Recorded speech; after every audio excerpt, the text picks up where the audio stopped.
Bad Benny, she smokes 2 joints. Bad Benny, she smokes 2 dabs. Yeah, Bad Benny. Oh no, bad Benny, she's smoking 2 more.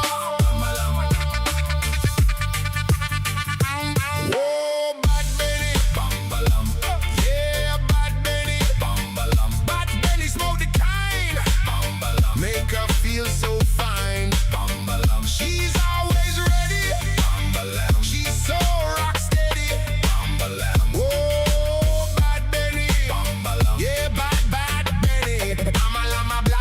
Oh, Bad Benny, go Bad Benny. You really gets me. Oh yeah, Bad Benny really gets me. She really gets me high. Yeah, that's no lie. She's always ready. She's always rock steady. Bad Benny. Yeah, bad Benny. Go Bad Benny. Go Bad. Go Bad Benny. Oh yeah, alright. Bad Benny smoking that dab. I'm a lamb, head ringing. Bad Benny say damn. Bad Benny smoke the kind. No, that ain't no. No, that's no lie.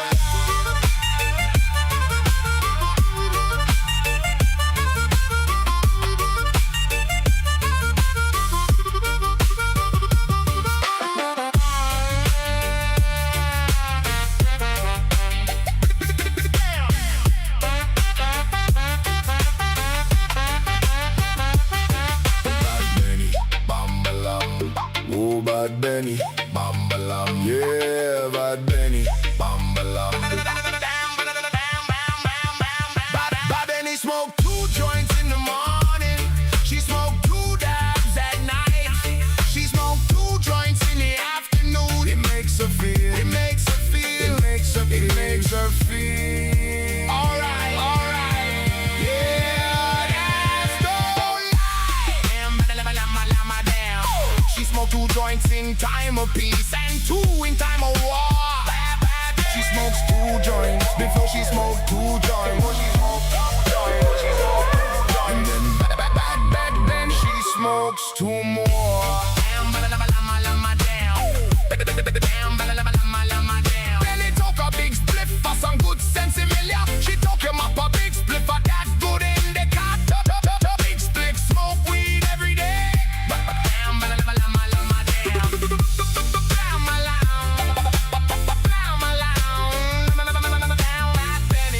She smoked 2 joints in time of peace. Smokes 2 dabs in time of war. Benny smoked 2 joints. She smokes 2 joints before she smoked 2 joints. And then she smokes 2 more. Bad Benny takes a big fat dab. Big fat dab. Bam.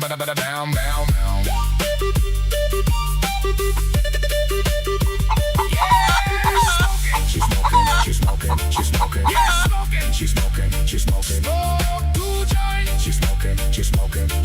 Then she smokes 2 more.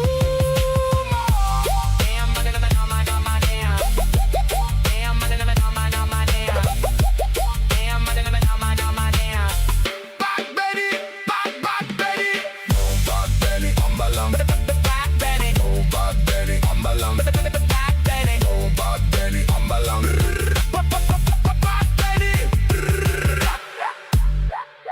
Welcome to the 21st Century Suffragettes cast. Make sure to like, share, subscribe. Thank you, family. We'll do it live. Fuck it. Do it live. I'll write it and we'll do it live. That's the I Laid an Egg song. That's the way we roll here in the 21st Century Suffragettes. I'm Diane Russell. We got Benny Loco. We got Jenny. Tony was showing me this story this morning that... Do we know how much it costs yet? Can we try to look it up? J.D. Vance built a traditional chicken coop on the. No, that is not a traditional chicken coop. Well, that's what they're calling it. It's a bougie chicken coop. It's definitely not. It's definitely not traditional. Bougie as fuck. Where's the picture, Tony? Can you put it up? Oh my god.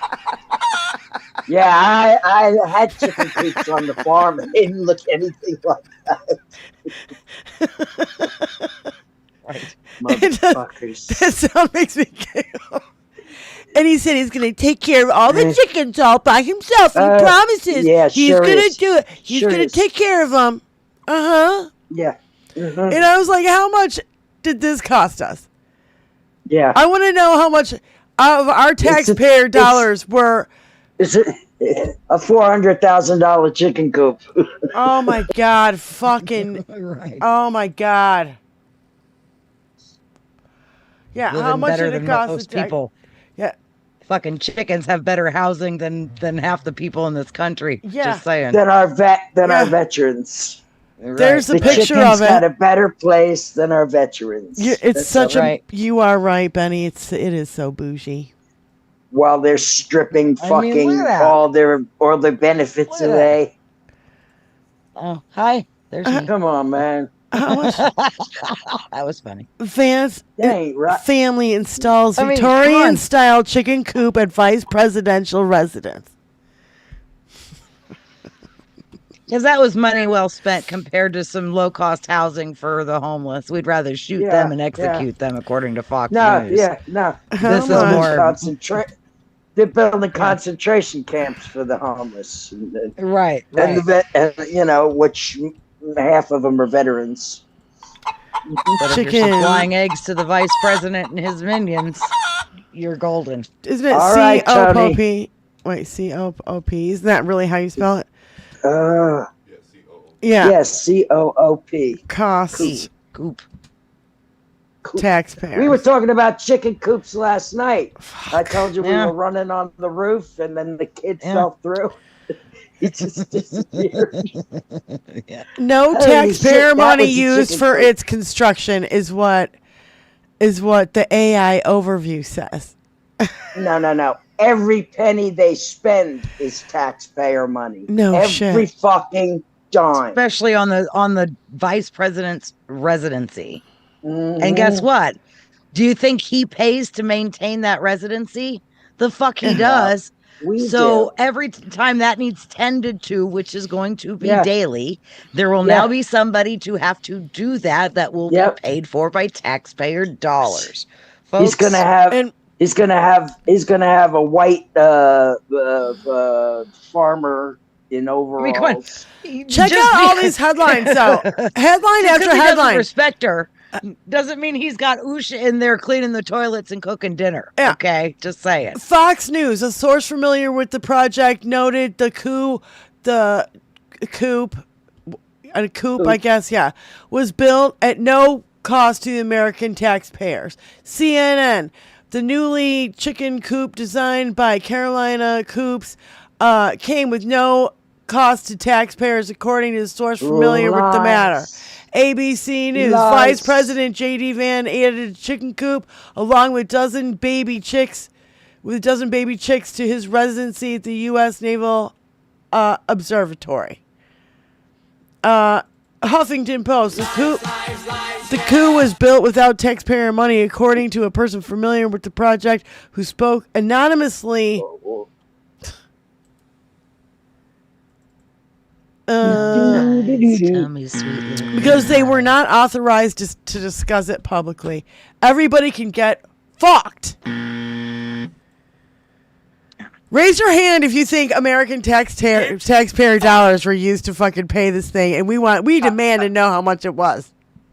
Yeah, like I said, though, listen, their salary, we pay it. Their health insurance, we pay it. Their fucking security, we pay it. The residence they live in, we pay it. We pay for the maids that clean that residence. And we're going to pay for the fucking farmer that's going to be taking care of these chickens. It's We fucking pay it. infuriating. Every fucking dime. They live free. While we fucking struggle. Yeah. And everything they're making off their grifting is just money in the bank, folks. Extra money on top Yep. of their already money. Yeah. On top of no expenses. There's no endless. The corruption is endless.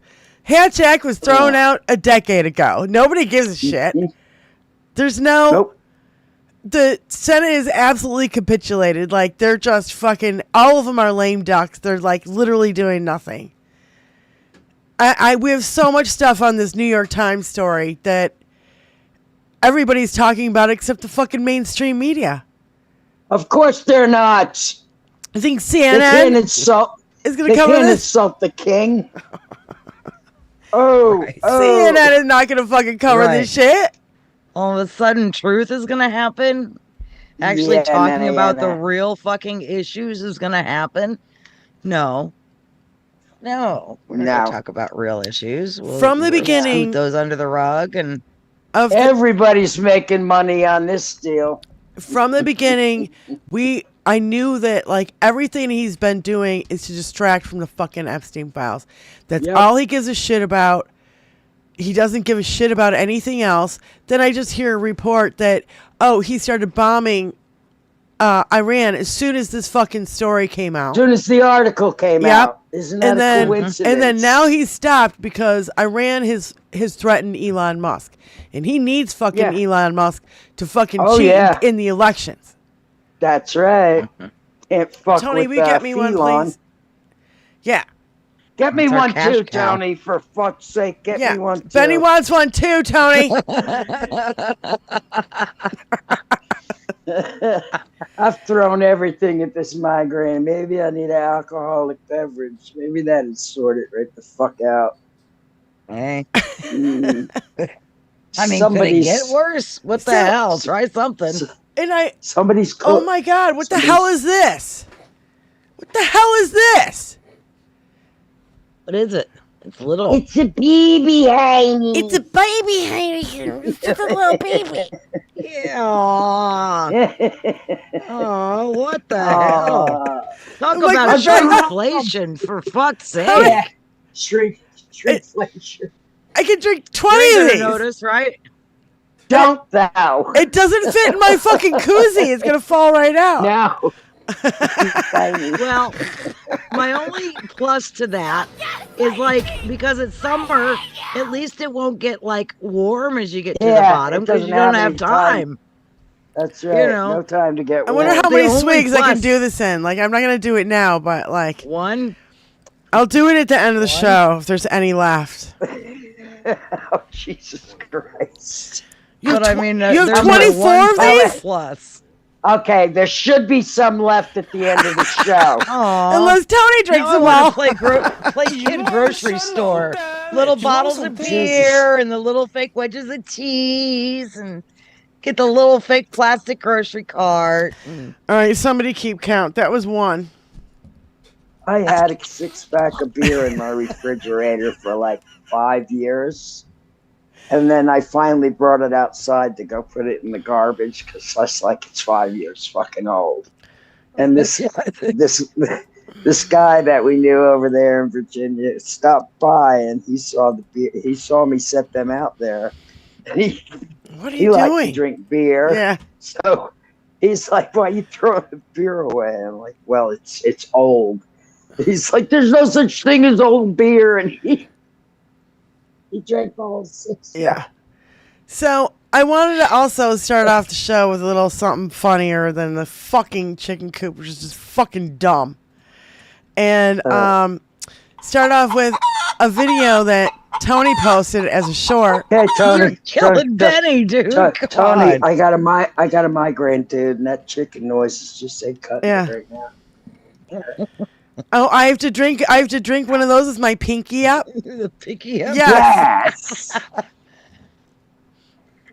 Oh, isn't that dainty? That's two. Yes. So anyway, Like the princesses do. so somewhere around here I have a little mini fucking koozie that'll fit it. But anyway, So I wanted to play this video because we're working in Billy's garage on his car, and I'm sitting in it. Can I sit in your car? Wait a minute. That's my car. You make sure and let Billy know that that's my car. Okay. Well. And I really appreciate him fixing it up for me. Okay. So anyway, so I'm sitting in the car, and he's like, "I want you to move over to the driver's seat. I want you to try to start it." I'm like, "Really?" And so he's giving me instructions on what to do, and then I don't know. Then it's like starts on fire. It doesn't start on fire. Yeah. It's just kicking out fire. And I'm like, okay, that's it. I'm out. He was spraying carburetor juice. I know. That's right. He was. Yeah, okay, Corey. So this segment will be for you, honey, but you're driving, so we'll have to pause it here.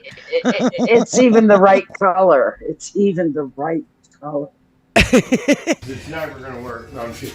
Let's do that same scenario over. Turn the thing on. Oh shit! The music in the background. Go ahead. It's gonna kill us. Billy! Give it a couple pumps. Come on, I need the car soon. Oh, Billy.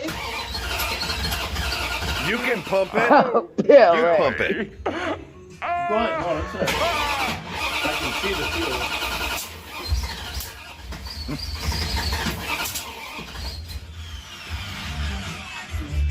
Oh god, that fucking music is gonna kill us. You don't hear it long enough. All you hear is the engine trying to Give it a little gas. There you go. Now start it up. That's what it's supposed to have. I'm out. Starts on fire. I'm like, I'm out. And wait for it. Wait for it.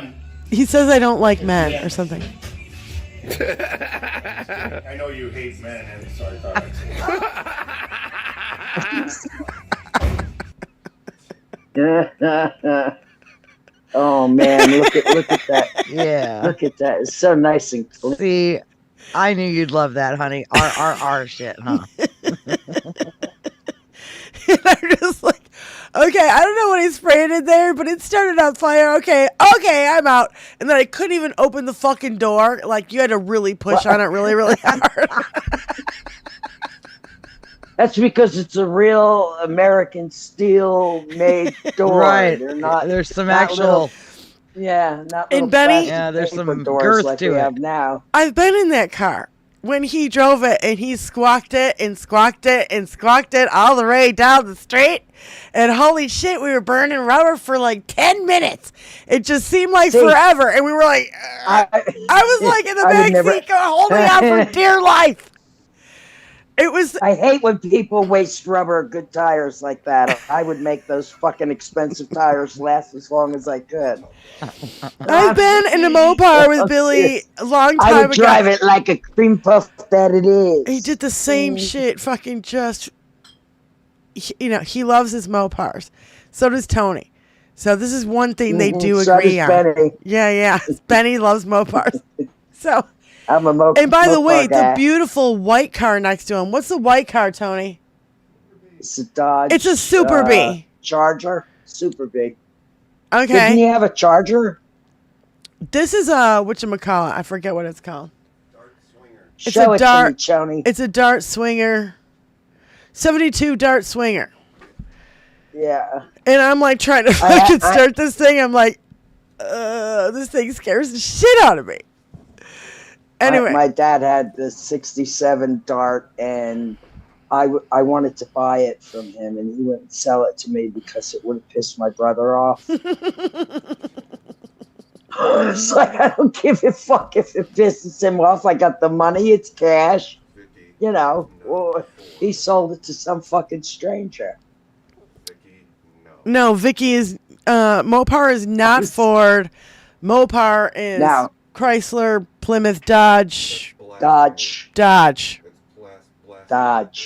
It's Dodge. Dodge. Blasphemy. Tony's going, oh my God, it's blasphemy. Don't ever put Mopar and Ford in another sentence again, Vicky. Yeah.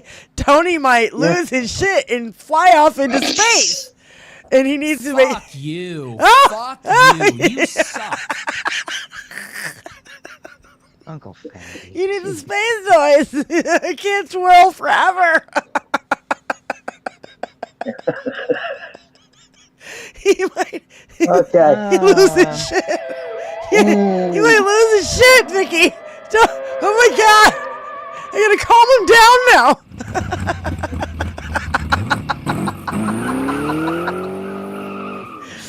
It's not often that we talk about cars around here, but you know, I just thought that would be really fun to show everybody. And I'm like, okay, it starts on fire. Okay, I'm out. And then Billy's like, yeah, we know you hate men. You just gave all the gearheads a testosterone rush.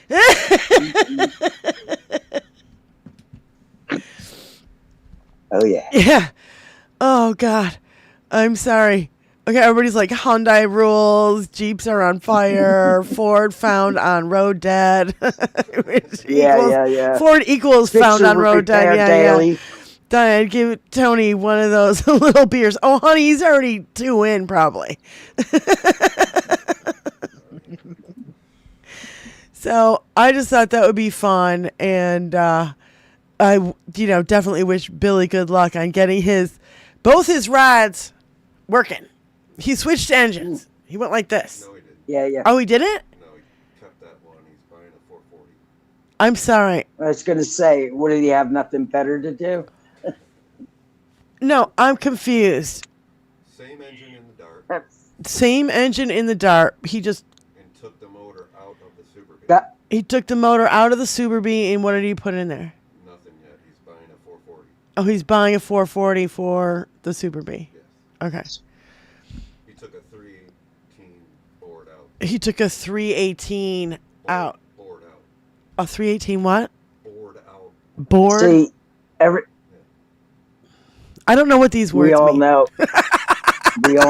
we all can assume that Billy doesn't have any children because they're in his garage. Yes. And in his basement. You see them hanging on his walls. Every guitar he's got. All his massive mixing board. The things you could have if you didn't have children. All his drum kit is another kid. You know what I mean? All his guitar amps and all his bass amps and all his PA system. And he treats everything just with the kindest and most respect. And You know it. That baby. Yeah, he was busting my balls the other day on the boat, saying that, what was that? What would he say? Like, you do 2 things to Tony. You give him orders and something else, and I can't remember what he said. And I was just like, Tony just said he wants to, like, replace the engine on our boat. Do you know how expensive that is? It's like a massive fucking amount of money. And he's just like la-di-da talking about it like it's nothing. And I'm like, no. I say no right away, and it's like, oh, you shut him down. I'm like, I'm not shutting him down. I'm going, it's fucking dumb. Yeah, there's nothing wrong with the motor. That's it. And not only that, we're on a little lake. What do you need a massive motor for? It's what, you want to kick up more waves and be a big guy with a big fucking engine? You motorboating son of a bitch, you old sailor. You got people with fucking 300 horsepower fucking motorboats on our little tiny lake kicking up 4 fucking foot waves. And all the rest of us have to suffer. It's so dumb. Yeah. Our lake is like what? 7-8 football fields? Something like that. It's not a big lake. So it's like, when somebody like that gets on their big ass boat and they're like, Argh, it fucks everybody's life up. If it's too many, whatever they call those breaks. I can't remember what they call them. Waves. Wakes. Yeah. It's not a no wake zone, but you don't have to have a massive fucking 300 horsepower. It's just Yeah, ridiculous. That's yeah, like for it is. Lake Michigan. You want that? That's for ocean. Yes. Big water. Needs Big water. Power. Yeah. Yeah, you need that power in the big water, but not on a lake. Yeah. Fondle his balls. And then there's my Pierre. husband. Go on. Fondle his balls. What's Corey saying? He's laughing his ass off. Bigger. It's an engine. Yeah. He wants bigger. It's the guy who responds. He just wants a bigger engine, no matter where it's at. But what Just are so we he gonna can do? run Go himself water right skiing? up on shore. I mean, no. I'm not gonna go water skiing. Are you gonna go water skiing? Oh, I tried water skiing once, and I a almost shit ton of money wishboned getting myself. a new engine for the boat on an You know what I'm saying? Like, it's just dumb. And so anyway, he was busting my balls, but that's a lot. That's a ball busting that goes around here, and you know we're all fine and dandy with it, and we get over it real quick. I'll tell you that much. Ball busting on the continuum. Well, you know, we have a lot of fun doing it too, and so whatever. Well, you know, it's regional. It's definitely a regional thing. Yeah, and Well, you know, you have ball busting households, and then you have households that would be totally offended at your ball busting. I'm just saying. you gotta like, you know, if you take life too fucking Yes. seriously, you'll never Dude. make it through the fucking day. You'll never get out of bed. You're preaching to my choir. Jesus. Jesus. Sang it. Jesus. It took Okay. about 5 swigs to get through one of those beers. There you go. 5? I thought you were gonna Like, really drink it. that's at the end 5 of the and a show. half. That's at the end of the show. Honey, You're gonna Apparently, just I'm an idiot. yes. Apparently I'm Well, an idiot. only- and only on alternate Tuesdays. I don't know why Seriously. Tony would buy a 24-pack of tiny little fucking miniature beers. It was on the way home. I stopped It's- at a different place, and they're out at Mobile. He wanted to feel like a giant today. Yeah. Look at how big I am. With my little mini beer. Made it a mini beer. He wanted to feel like a giant.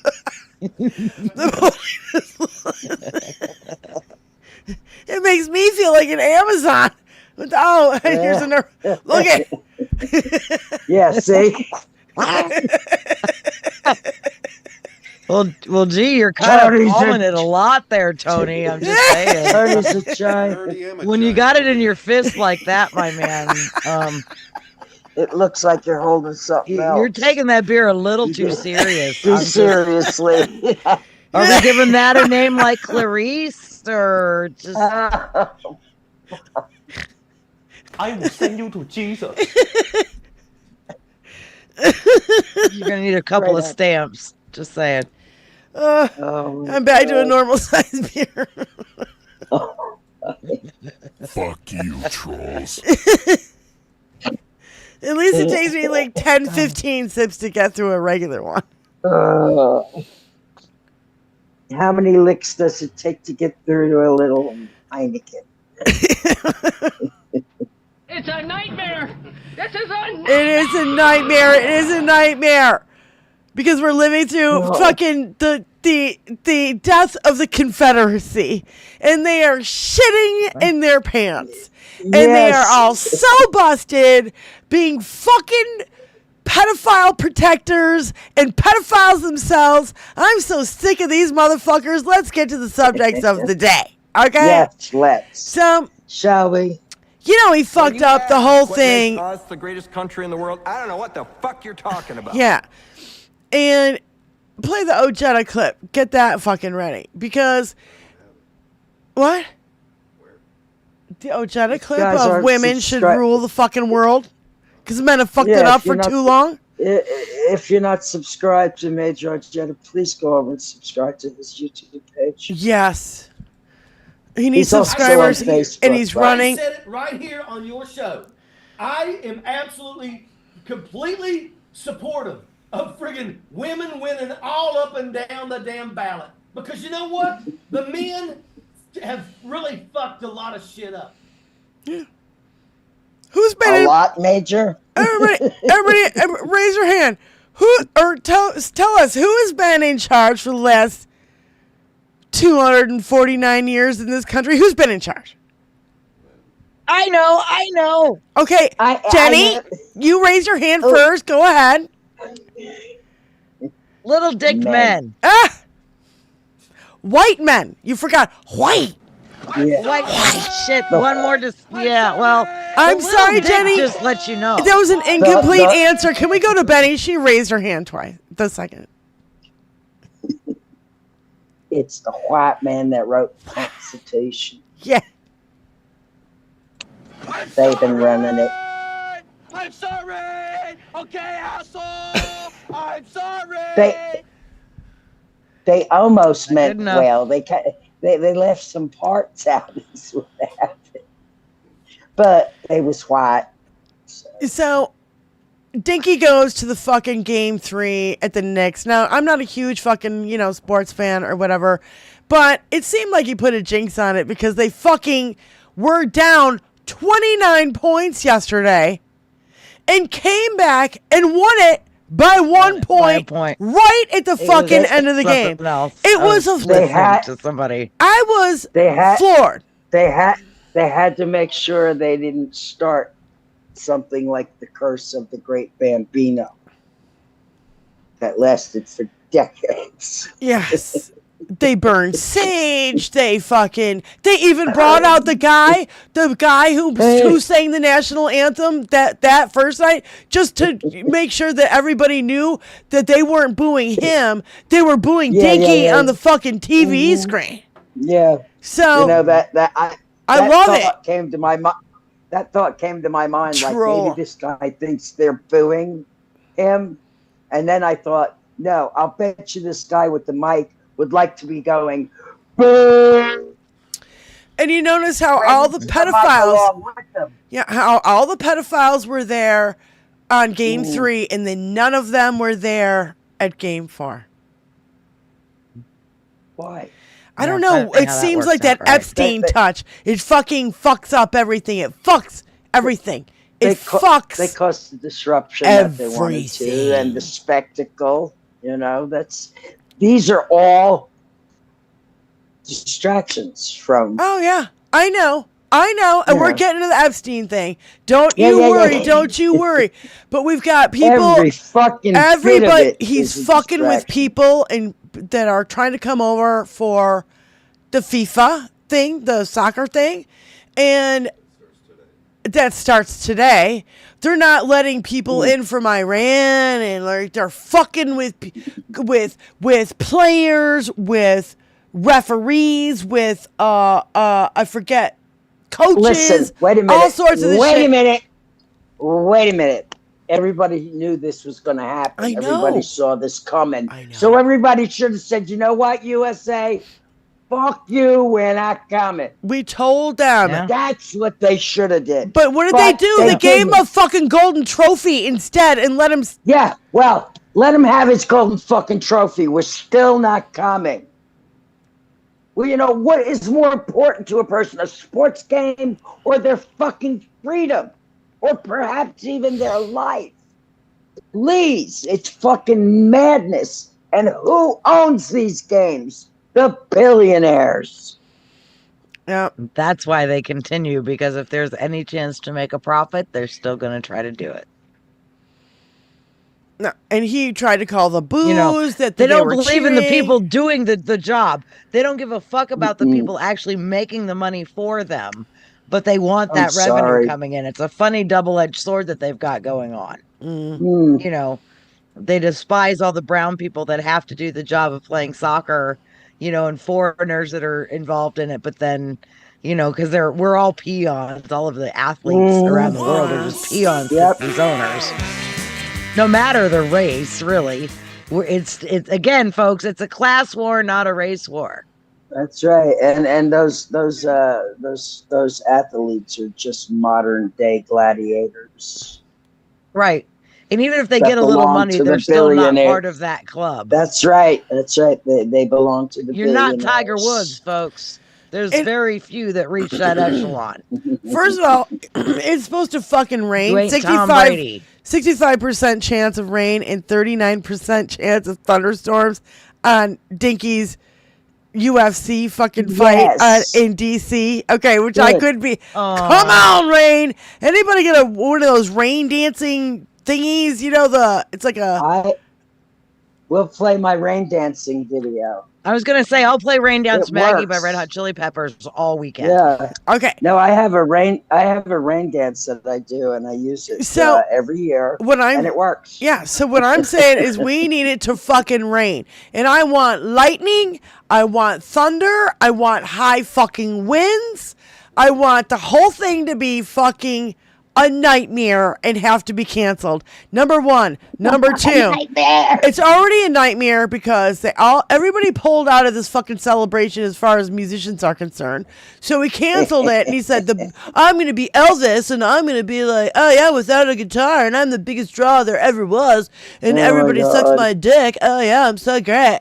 And now all the fighters are pulling out. All the fighters don't want to fucking fight for this asshole.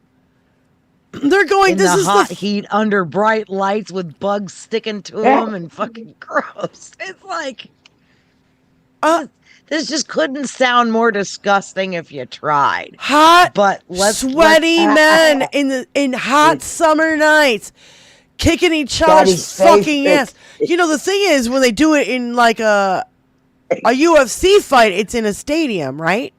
And it's like, you know, probably air conditioning cooled. Oh, yeah. You know, temperature regulated. Yeah. Even though these guys are fucking... a roof to keep the bugs away from the lighting. Just saying.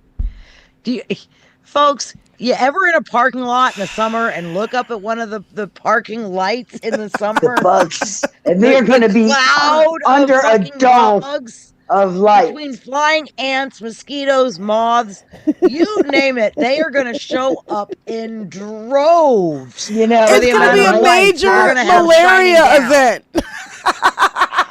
we should, if it airs, it's going to be an everything event. We should Stay have away a Zoom from DC. Meeting. We should have a Zoom meeting and watch it. You know, that might be fun since we haven't done a Zoom in a while. Yeah, that might be something Sunday worth night watching in the Zoom meeting. Oh my God, it's going to be so hot and humid. Even if it doesn't rain, it's going to be sticky and sweaty. And so good luck. Oh yeah, the June bugs. Oh come on, I'm in the Midwest. I'm not that far like west of where they are, and I'm not that far north of where they are. Enough that like, oh God, I'm just picturing every bug that's out.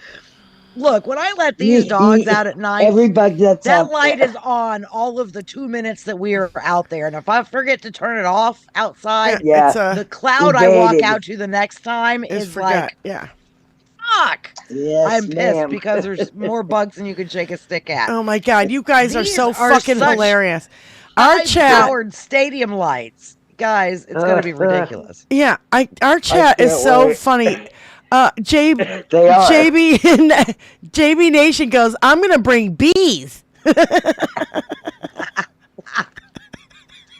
A messy diaper. Yes, the bees deserve better. Bees are helpful. They deserve better. All those gussy people who are going to be sitting in the audience, sweating, all that in suits, the cologne, the bees are going to love it. The bees are going to love body all spray for Jays. Sure. Yeah. Diana Hill, that messy diaper that stands to be drawing flies, June bugs or roaches. West Nile virus. Anyone mountain bike fan? Oh my god. Screwworms as a vowel. Syphilis outbreak on 1600 Pennsylvania Avenue. I'm my mountain god. bike fan. Let's make it killer bees if you're gonna do the bee thing. Yeah, why not? Why not? Yeah. The potato bug. How about the stink bug? You know what those stink bugs are? Yeah, swarms of bats eating bugs. They're in that area. They're somebody very who's got a prolific in that fucking area. bunch of bats should fucking bring all the bats harmless. there and fucking have the bats. Release the Dinky! bats. Watch Dinky run for his life! Hell, if we're gonna imagine some shit, let's go for the bug Big in one. the middle of the movie The Mist, Yeah. folks. If we're gonna go for broke, let's didn't get see the it, bugs so from I The Mist can't- on this motherfucker. I can't even go there because I'm not aware of it. Anybody out in our chat that has seen the movie The Mist and knows what I'm talking about, let's bring on those motherfuckers to the White House. Catalogs his Problem big flying solved. roaches. I'll send my crows. Fuck off! Bats love Dinky's hair. Oh my god, no money, G. The dung beetle, bed bugs, night crawlers, and snakes. Oh my god. Flea bags. Leeches. Fuck off. Fuck off. You guys are fucking hilarious, and that's why we absolutely love you so much. Oh my god. You make doing this show fucking fun. Can we throw some chiggers in there? Yeah. Oh, please. How about scabies? They're all over my backyard. Fuck those little fuckers. Fuck off. How about scabies? Oh. Yeah, Lisa, The Mist was by Stephen King, but what Frank Darabont did to the movie tops the book. Just Well, saying. I'll have to watch that's all I'm this gonna say. because when did this come out? Ooh. Oh, I will look right because- now. Honey, 80s, 70s, 80s. it is amazing. Is It will before? piss you off, though. Fair warning. Yeah, You will be okay, pissed off. Wait a minute. Do I want to watch this? Sure. I'm already pissed off enough. Oh, well, I'm having too much fun to be pissed off right now. I love our chat. I think you guys are fucking epic. Oh, You make doing this is it show bef- fun. is it before 1997? That's all I need. Did it come out, 1997 or before? These are the 2000s. Shh, Damn it. deal. Oh, here we go. God damn it!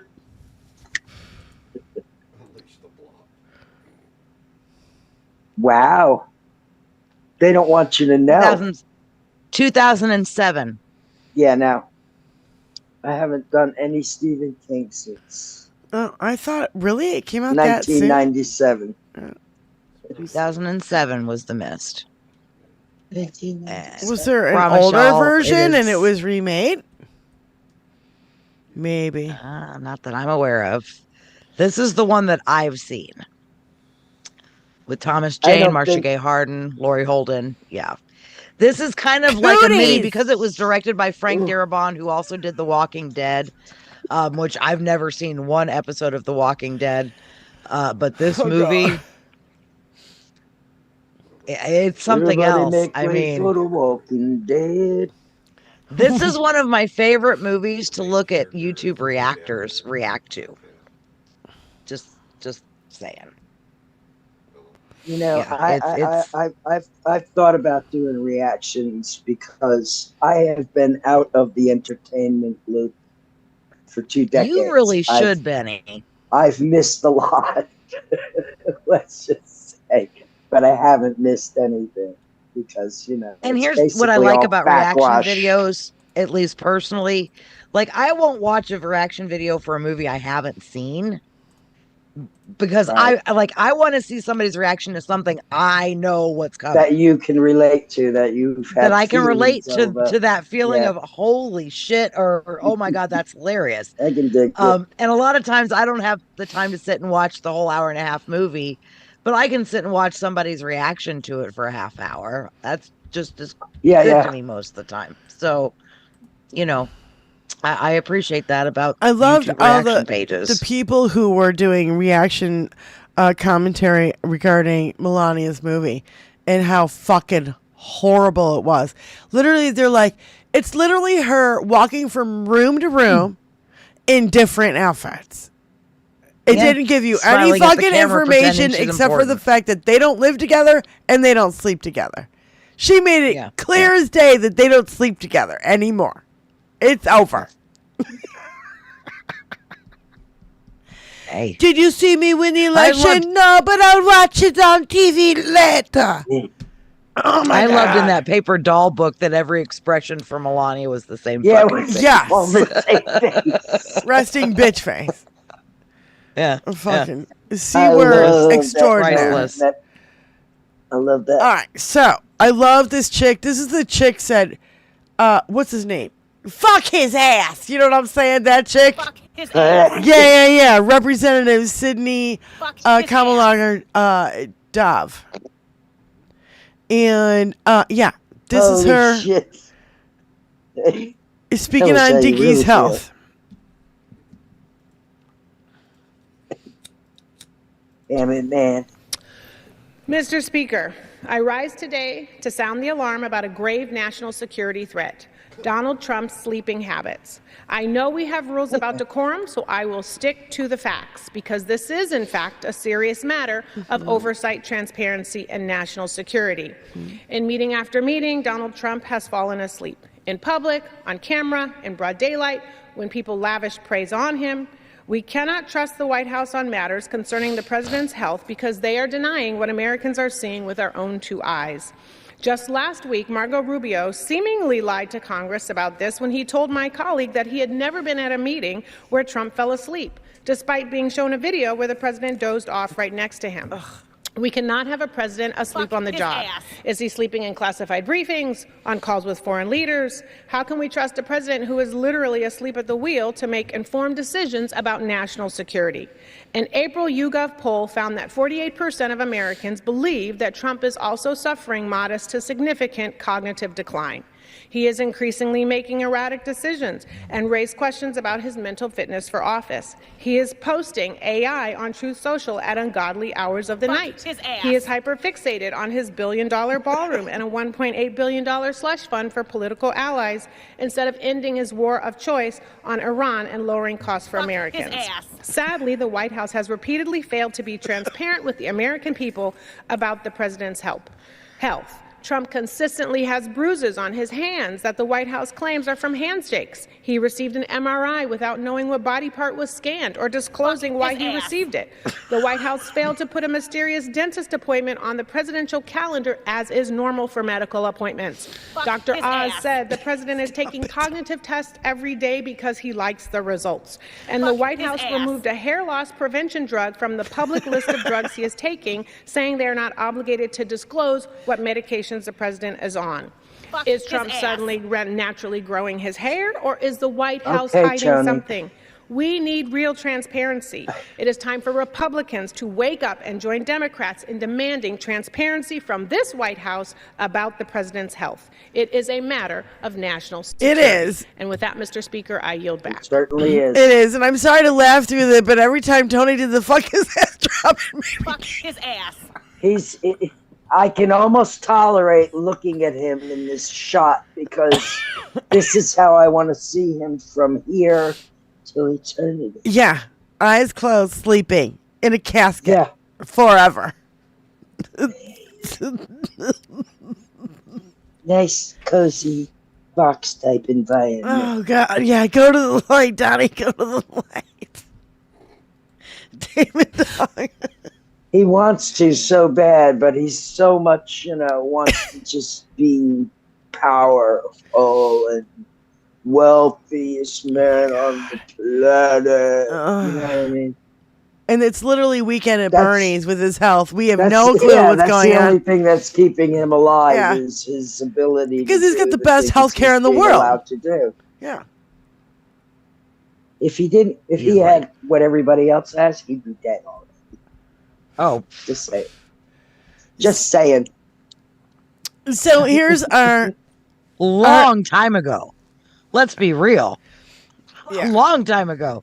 He'd have been dead after the Sasha Riley thing, but then again, if he didn't have that money, he wouldn't be in the position of power to take advantage of. He probably didn't even have the money then. Epstein probably had to pay for it. Yeah, probably. He probably demanded that he pay for it because, you know. I mean, if nothing else, Trump was good at faking the lifestyle that he thought he, was leading. If nothing else, he sure had a bunch of people fooled at it. It was like $300 million in debt with that Barbara Walters interview in like the late 90s. He's been in debt his whole life. That's why he's grifting so hard. This is the most money he's ever made in his life. And it's not money he's made. It's money he's literally thieving from us. Yeah. Thieving. It's just fucking disgusting on an epic fucking scale. Right. But the man's never lived like he was problem. Everybody around him is thieving it. His kids are thieving it. His wife is thieving it. Right. It's like... But he's always lived like he's had money no matter how little he had. Mm-hmm. He's truly he's never stopped living that lifestyle. That's part of why he's gone bankrupt so many times. Yes, you can't stop spending when you don't even have it. Yeah. Well, he's been living off of fucking taxpayers' time. Fuck yeah! And here's a perfect example. Our bestie. I wish she was our bestie. Christina talking about his $4.4 million nap he took. Mm-hmm. Well, and welcome to another day in the United States of unnecessary war, please, and the pedo elites running things like the most elite pedo of them all, the pedo-in-chief, the big backbone star bit to be, the 34-time convicted felon, fraudster, and adjudicated rapist, honey. Oh, daddy dumpy. Pants, that is, like the piggy he be wallering in his own piss and shit. And honey, it's getting expensive for you and me. For him to get out in public, you see, not just to be booed, which made me quite happy, but for him to fall asleep. That game he did attend. Well, he had a few French fries and then he took a nap, friend. And it cost you and me $4.4 million, baby. Lucky us. Yeah. $4.4 million. So he could attend a game, get booed, have some French fries, and take a nap, boo. What a waste of $4.4 million. Maybe he should have stayed at the white trash house and took a nap. Did you know that on his Not So Trues yesterday, his constituents had some things to say and they were quite rude? They're very upset with the orange dude, and they let him know right away on all of his posts. We are this fucking close. So keep spilling the tea and spreading the truth today. Because I'm pretty sure people out here in the Everwheres can't afford to pay millions of dollars to take a nap. Like the fatback and all of that. Yeah. $4.4 million to take a nap. He could have stayed home for that. That straight away, Christina. And then he left at halftime, right? Isn't that what I heard? He left at halftime. Yeah, he didn't even stay. So, that was. I knew what the outcome of this was going to be. We all did. Oh yeah, we all did. None of this surprises me. He sucked the oxygen out of Madison Square Garden. That's what he did. He sucked every bit of oxygen and good vibes out of that room, and that was the purpose. He knows New York hates him. Yep. He hates them back for not capitulating and loving him. Yep. That was why he went, was to ruin the night for New York. Oh, and by the way, no other reason. New reporting has come out saying that he's sending a major fucking army of ICE agents to New York City. Oh, I wonder fucking why. Maybe it's because you got fucking booed to the rafters, shook the fucking building with the fucking boots. Poor little thing. Poor orange. He can't handle it. His bruised ego. And when he was smiling, I knew it hurt him. He heard the boos. He's sitting up there fucking saluting like a fucking idiot. And literally, he has this shit-eating grin on his face. And when he has that shit-eating grin on his face, You know when he has that shit-eating grin on his face that it's bruised his ego. He couldn't take it. He literally went out and told the press they weren't boos, they were cheers. And Jenny, you're muted. Yeah, but you know what? He didn't care. He didn't care about those boos. That smirk said everything about, I'm here. You're still fucking peons, and I'm still the center of attention. Do all you want, motherfuckers. You're still peons to Bad me. publicity is good publicity. He's smiling, thinking he could take a piss down on those people and nobody would care. That's what that smile was. Oh, but that's where he'd be absolutely I'm just saying. That's what he doesn't think so. He doesn't think it doesn't so. matter. Remember, he could shoot somebody on Fifth Avenue, and he people supporting him. We live in reality, and somebody would lose their fucking cool real quick. Well, yes. Yeah, but that's especially in New York. Who said that? Alley-oop.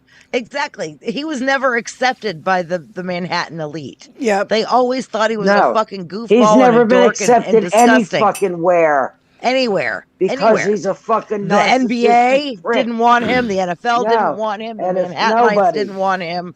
Everybody has rejected him. So at this point, he's getting his payback on everybody.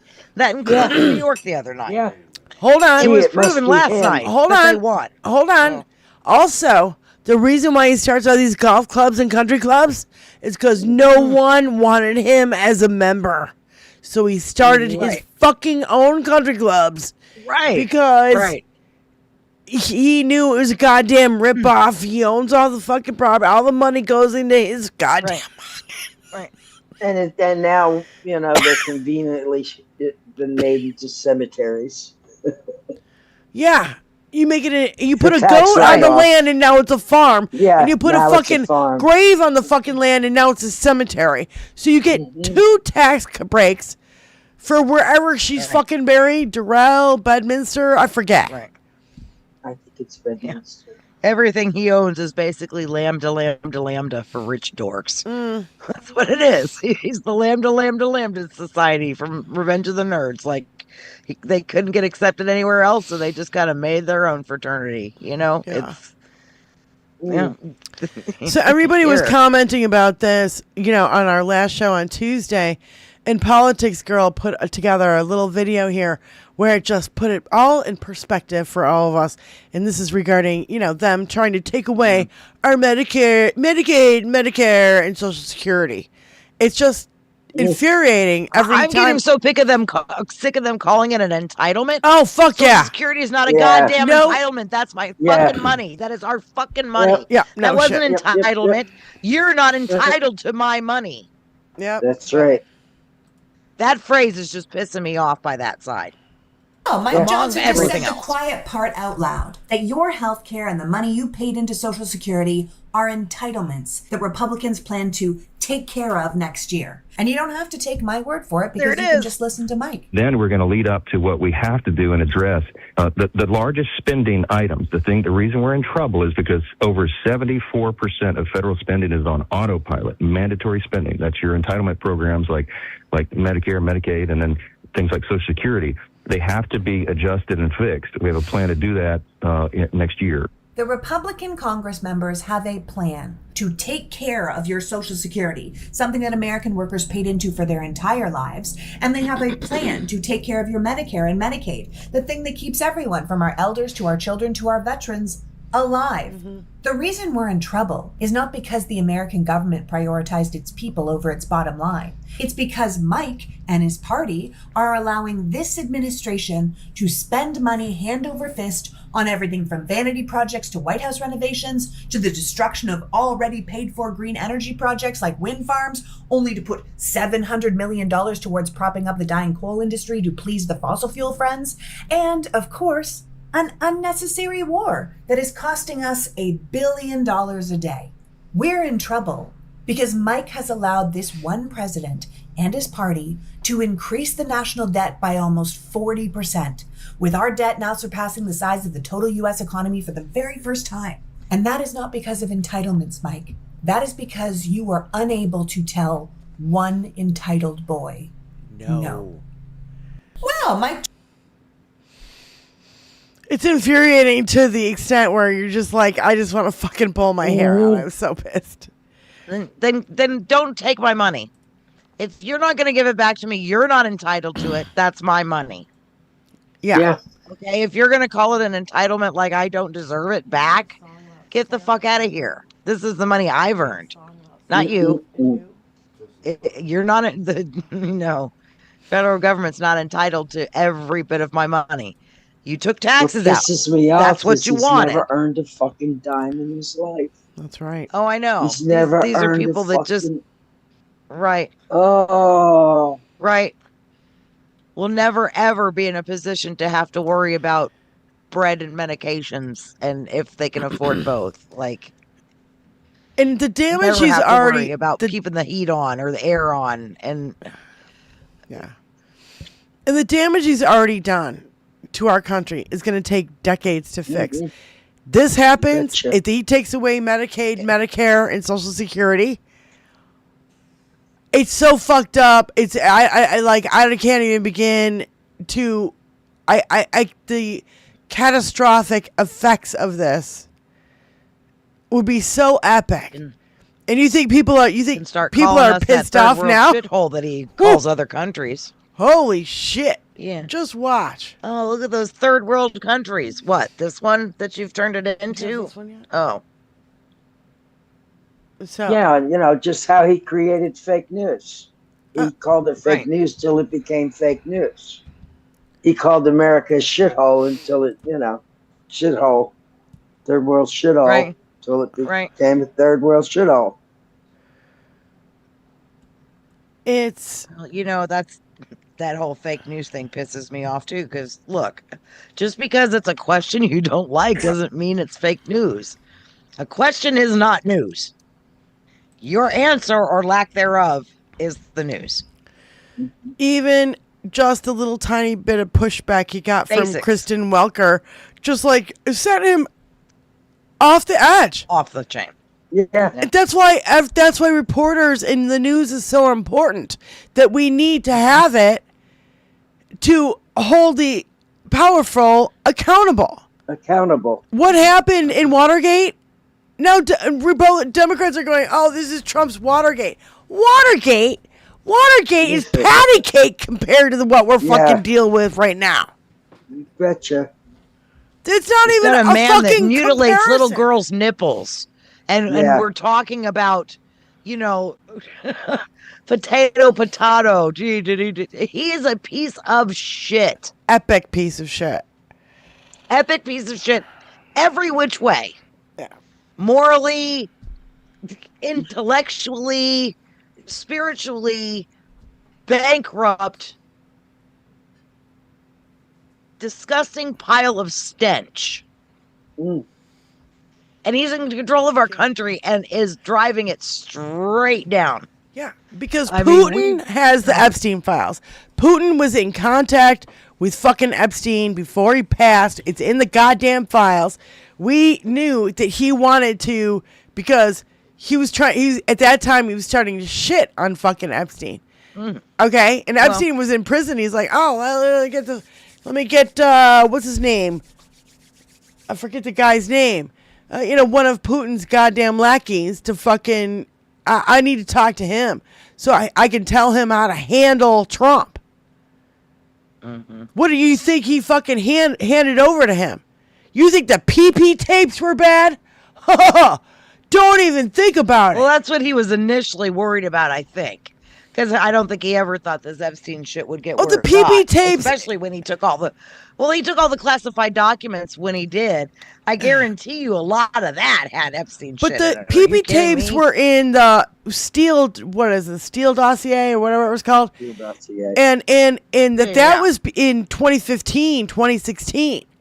He called all that a fucking hoax, when I could just see him paying hookers to fucking pee on the bed where Michelle and Barack Obama slept. Sure. I could see that all fucking day.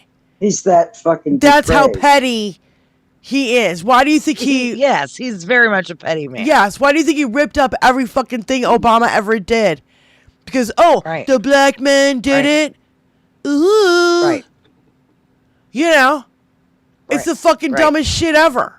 Because he's just a racist piece of shit. And absolutely, you think 8 years of Obama didn't piss off these fucking white supremacists and scared the shit out of them? Right. It scared the shit out of them. That's exactly what it did.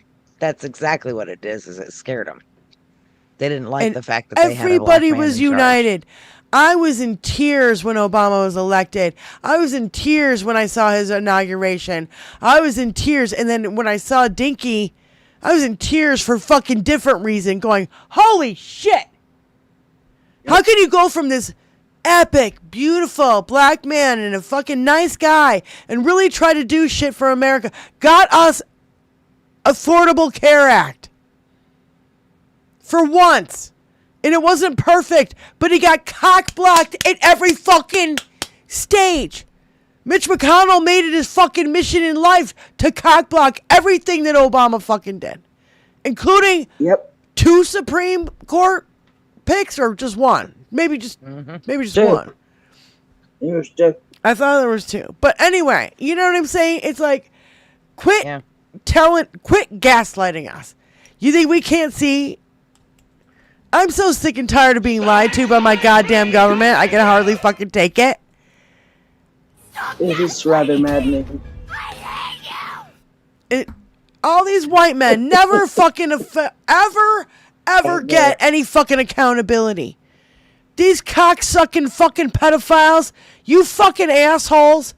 I've had it with y'all. Like really, like I'm and even the women who fucking back this jerk off for like, I don't know, 30 years, 20 years, I don't know, I forget. Yeah. These people, I didn't know. I was booking every fucking massage appointment, but I didn't know. I had no clue.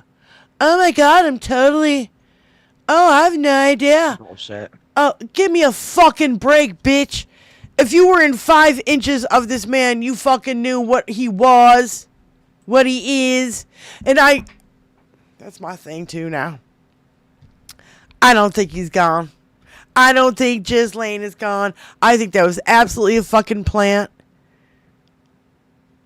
Move her to a fucking low security prison and now this fucking person is interviewed. It just has no resemblance to fucking her whatsoever.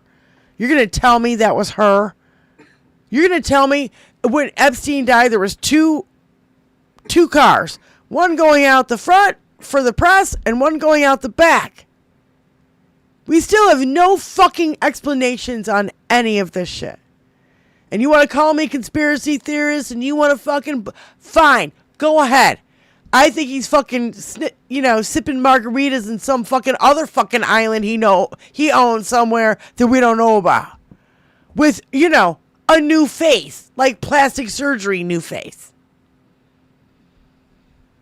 This is the way these people acted. Look at all the fucking masks he had in his fucking compound. Reality. It's not. Point for some. I mean, they fake assassinations for fuck's sake. He's one of the richest people in the goddamn world. How much do you think it would take to fucking bribe his way out of fucking prison? When those people get paid minimum wage, they're treated like shit. They do long hours.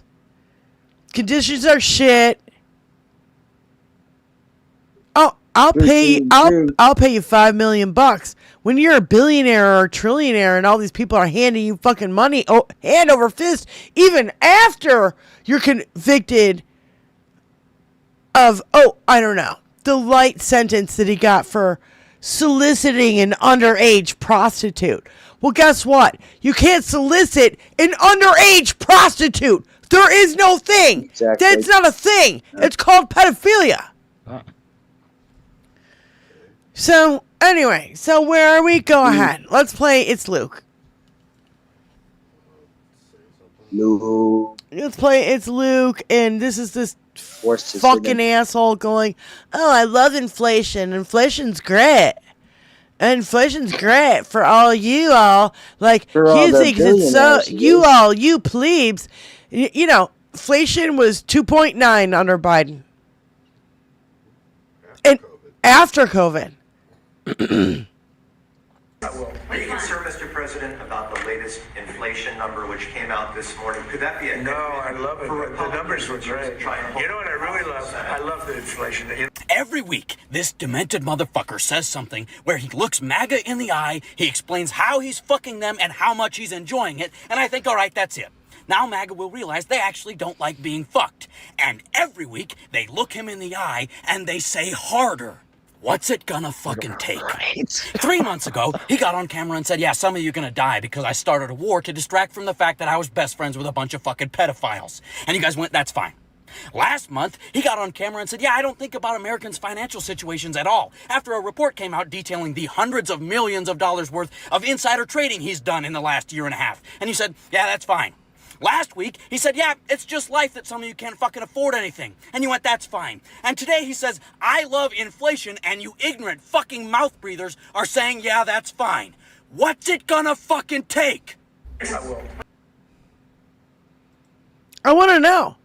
And the same thing regarding pedophiles. You know, because because you thought it was Hillary Clinton and Bill Clinton, you were like, I want the Epstein files released. No holds barred. Let's put everybody in prison. That's because they were told that. As soon as you find out it's all these rich ass motherfuckers, like, I don't know, Leon Black and fucking, I don't know, Bill Gates, who supposedly testified today and said that, I don't know, I forget what his fucking bullshit excuse was, because I'm sick of hearing about, he's like, they were going to try to expose my extramarital affairs. Well, maybe you shouldn't have been hanging out with fucking Epstein and having extramarital affairs, asshole. There's that. Just saying. You know, those family values. Oh, yeah, family values, my asshole. Tony, play this one. Leslie? Oh, well, yeah, no, well, that one too. So go ahead. Which one do you want? No, go ahead and play that one. Now you got it all queued up. Might as well. So. Might as well. No, it's regarding the same shit. It's all regarding the Epstein files. It's going to be Epstein files from here on out. Yeah. And if you guys can't handle it, I'm sorry, but that's the way it is.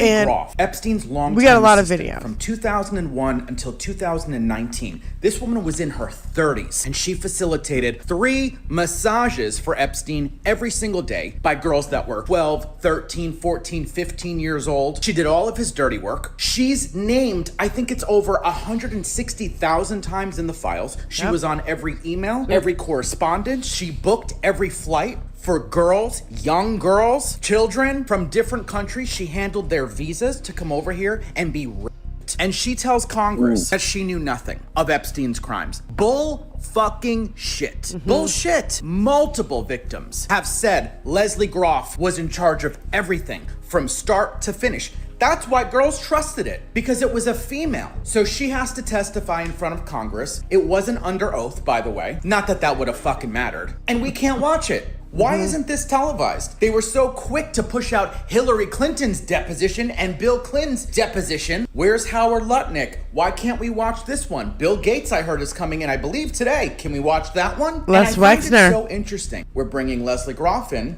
Great. She knows shit. She's gonna lie anyway. Oh, by the way, she was a co-conspirator back in 2008 when Epstein was first arrested. She was found to be a co-conspirator, but she got a non-indictment deal.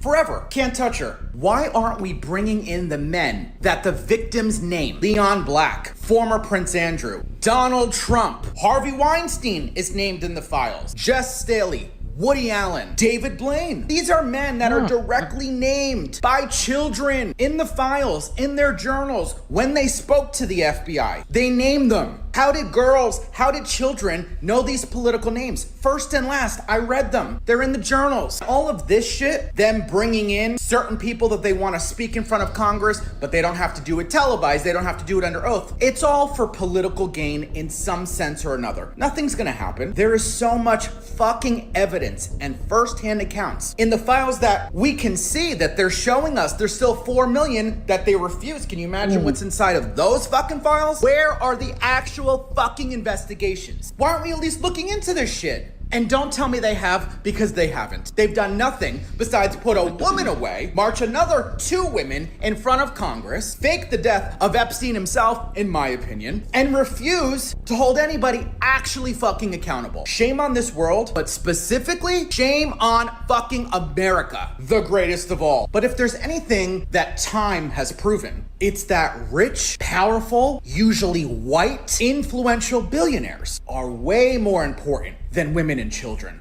That's just a fact. Leslie? Yeah. Tony, play this one next. Yep. This is JD Milo. You know, we love him. He's been covering this, like, you know, on top of it. Yeah. And these are just his shorts. He's got a whole channel, so go check him out. But, yeah, for sure. He brings up this picture again and talks about these guys again. Here are just some of the names, a lot of the main characters that are named quite a bit by actual victims with detailed accounts of sexual assault. Most of these victims were children when they say this happened to them, regardless of what the Department of Justice says, or the Attorney General, or the President himself about no evidence of co-conspirators in the Epstein files. There is no credible information. None. If there were, I would bring the case yesterday that he trafficked to other individuals. It's simply not true. There are hundreds of accusations against other men than Epstein within the files, and they're not hard to find. I have a question for everyone. Just looking at all of these men together, do you see any similarities that stand out to you? Here are just some of the names. Yeah, this is I kind of played them in wrong order, but whatever. What? Oh, you weren't sharing it? Oh, he wasn't sharing it. Oh. Oh, okay. We're just sitting here very, very intent watching. I can see it. Yeah. No, but could you guys hear it at least? Could you hear it? Okay, you could hear it, but you couldn't see it. It's not really necessary because it just shows the one picture. Yeah, butterflies for all the survivors, and look at the chat light up with butterflies, you guys. That's so beautiful. I love it. I love seeing that. You know, 100%. It gets lost. The survivors get lost. Oh, by the way, the Epstein library moved to DC. And so now people in DC can go because it started in New York. I think they should tour that shit around the country, especially red states. Yes. It takes 90 seconds for this. Yep, I love seeing that. It's so beautiful, you guys. Thank you so much. Yes, we need to support the survivors. Fuck the pedophiles. They need to be fucking goddamn exposed at every... Leon Black, every time I see this motherfucker... For some reason, this motherfucker pisses me off because in the Epstein files, he was known for biting little girls. Biting them to bring blood. At the point of bringing blood, not just bruises, real bites. Trying to take a chunk out of a little girl. Like a vampire. These people are fucking disturbed. On a fucking level. Their minds. Unimaginable. It is unimaginable. It's like it's like the goddamn Lord of the Rings, or not Lord of the Rings. What am I thinking of? The one with the dragons. Game of Thrones or Harry Potter. No, Game of Thrones. Potter. Where it's just bloody and you know what I mean? Like it's just everybody they're just vampires and they just they're bloodlust like Pete Hegseth and DINKY himself. They're all sadistic, really seriously sadistic sons of bitches that are like a Bond villain doesn't even do it justice. They're monsters. Be removed and imprisoned. Say that again, Benny, with your microphone closed.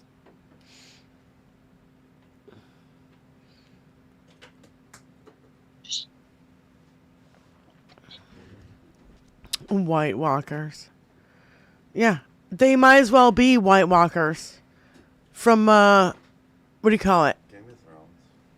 Yeah, the White Walkers from Game of Thrones are like a dead army. They're so brain dead, they just You know what I mean? They just do whatever, and la-di-da, they'll fall off a cliff. They'll go into icy water. It's like sheep going off a cliff. Lemmings in tiny little metal boxes. Yeah. And thank you guys for, lighting up our chat right now. It gives me hope, that we're on the right path and we're speaking about the right stuff. And I'm sick and tired of these cocksuckers. I'm sure you are too. I've had it with these motherfuckers. Tony, do you have Ted Lieu? What do you got? What do you got coming up next? Oh, JoJo from Jers. Oh, JoJo from Jers lays it all out on the line. Oh, love this girl. I know. I wish she was a BFF too. Christina, JoJo from Jers, and us in the same room. Oh my God. I'd have such fun with JoJo. There are serious allegations against Donald Trump that he mutilated a young woman or a girl, we're not entirely sure, in Jeffrey Epstein's New York mansion. Allegations so serious, his inner circle held meetings in the Situation Room to discuss them. The Situation Room. Not a conference room, not somebody's office, not a staff meeting over stale bagels and burnt coffee. The Situation Room. The room presidents use during wars, terrorist attacks, hostage crises, and national emergencies. A room used to protect America. But Donald Trump's inner circle used it to protect Donald Trump. And how the isn't that the biggest scandal in the world right now? No shit. Because here's the thing.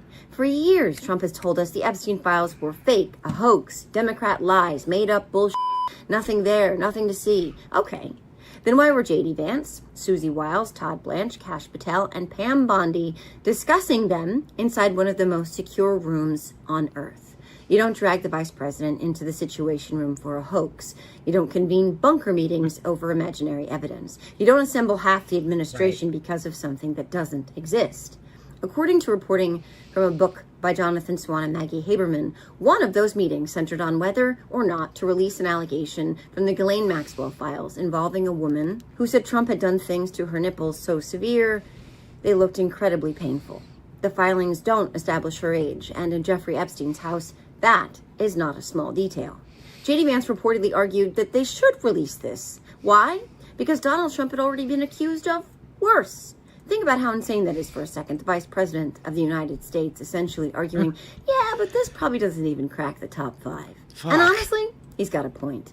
Donald Trump is an adjudicated rapist, a business fraud, and a 34-count convicted felon. That's the company this allegation keeps. But according to reporting, Susie Wiles shut it down. Not because it was disproven, not because it was impossible, not because it lacked credibility, because Donald Trump didn't want to hear about it. Apparently, he becomes very angry whenever Epstein is mentioned, which raises a pretty obvious question. If it's all a hoax, why the bunker? And by the way, one of the sickest parts of this entire story is what nobody was talking about. Not the survivors, not the victims, not accountability, not justice, not the girls Jeffrey Epstein exploited, not the women whose lives were shattered. These meetings stretched on for more than a year, and nobody seemed interested in discussing the predators. Only the political damage, only the headlines, only the fallout, only how to protect Donald Trump. That's it. That was the whole purpose. Not protecting children, not exposing abuse, not delivering justice. Protecting the man whose name appears in these files almost as many times as the man the files are named after. They want this story to disappear.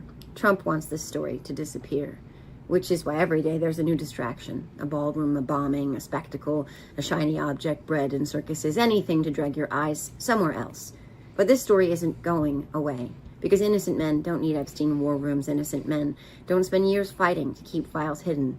And if those files truly exonerated Donald Trump, he'd be the loudest person on earth demanding their release. Instead, his top advisors spent more than a year meeting behind closed doors, trying to manage what was inside of them and what we all saw. Release the fucking files. All of them. Hey, Yeah, shiny object over here. Don't look over here. Don't look at the Epstein files. We got to talk about this. We got to talk about that. Even Micro Johnson.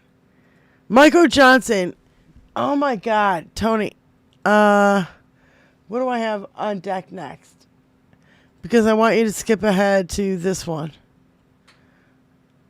Danielle Moody. Okay. Because everything that I just sent you is regarding the Epstein files. So, so just, keep them rolling in, bitch. Because this is everybody just spilling tea. What? I don't know if she's crying or laughing. What? She's muted. You're muted. I can't hear you. She's laughing. I said, you have such a way with words. Who, I do? What did I say? Keep them rolling, bitch. Keep them rolling.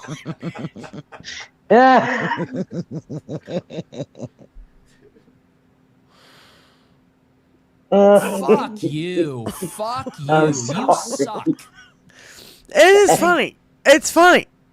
Just keep rolling, bitch. The New York Times. Oh, you gotta turn this one up. Yeah, she's real quiet.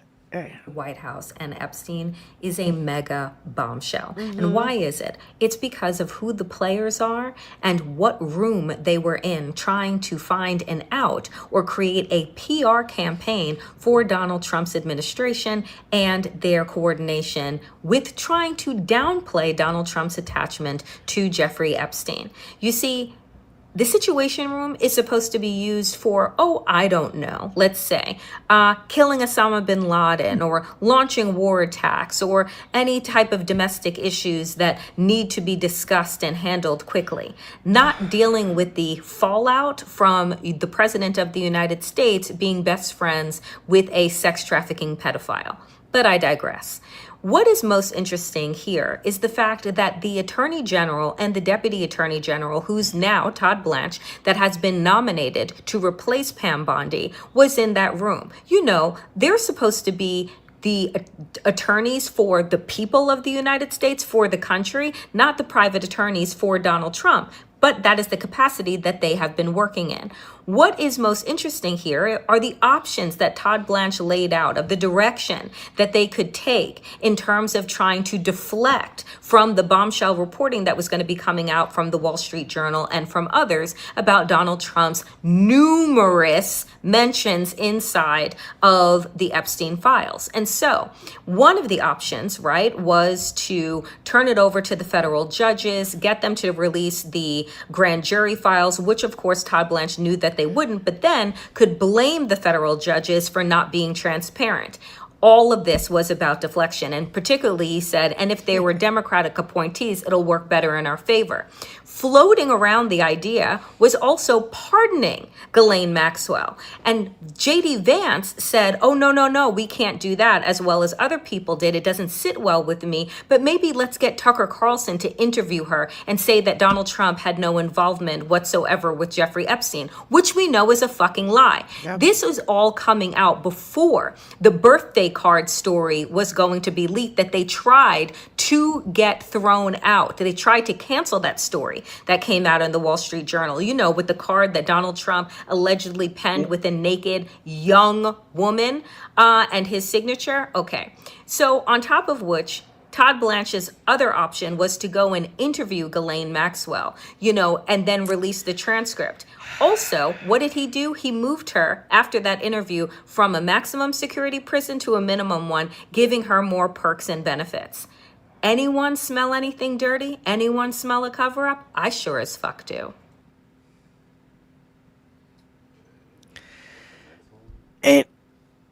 You know what, Tony, while you're going to the next thing, I want you to look up the side-by-side picture of who's in that, the puppy-friendly, yoga-friendly security, low-security prison that she's in, the side-by-side of when she was there and the interview. The side-by-side picture. You're going to tell me that's the same fucking person? If you think that's the same fucking person, I'm the fucking Queen of England. And I'm still alive. And I'm running the world. The New York Times published some remarkable new reporting on how the Epstein files essentially paralyzed the White House. There's a lot to unpack in the article, and I love this we chick, have time New for Mexico, right now. Stansberry. But it essentially detailed how the president's inner circle struggled to try to handle the Epstein saga as if it were a national security level crisis, including strategizing the Situation Room. I'm wondering what your reaction was to that. Well, I think this is President Trump's Watergate moment. This New York Times article is absolutely Watergate on exclusive. steroids. It documents months-long saga in which the highest level officials, including the president, the vice president, the chief of staff, the head of the FBI, the head of the Department of Justice, Todd Blanche, and the senior communications officials colluded inside the Situation Room, essentially to break the law, to defy congressional subpoenas, and to bury the Epstein case and the investigation into it. I believe that this ultimately could be part of what takes Donald Trump down, because it is very clear that they intended to break the law and that they used the White House grounds to strategize to do that with the highest level officials. And many of those officials testified in front of Congress under oath during that time and lied directly to Congress about what they knew about this case. They're literally willing to perjure themselves and fuck themselves over to the maximum extent of the law. And this guy's not going to live. Well, now we know why Dumpy and his people have spent the last year.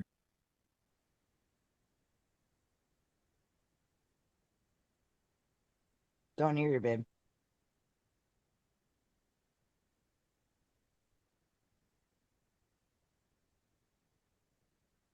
Great. There you go. Brilliant. Just fucking brilliant. It's a nightmare. This is a nightmare. I don't know why this happens. It's a fucking... But it does, so... Clarice hates me as soon as I'm getting to my fucking point.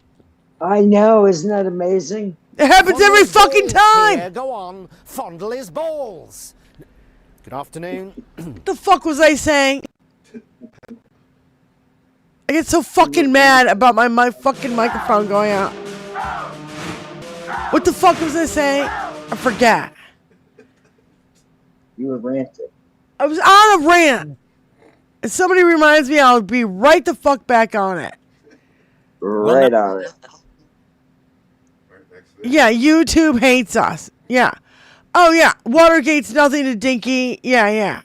Yeah. The incompetence. I don't know.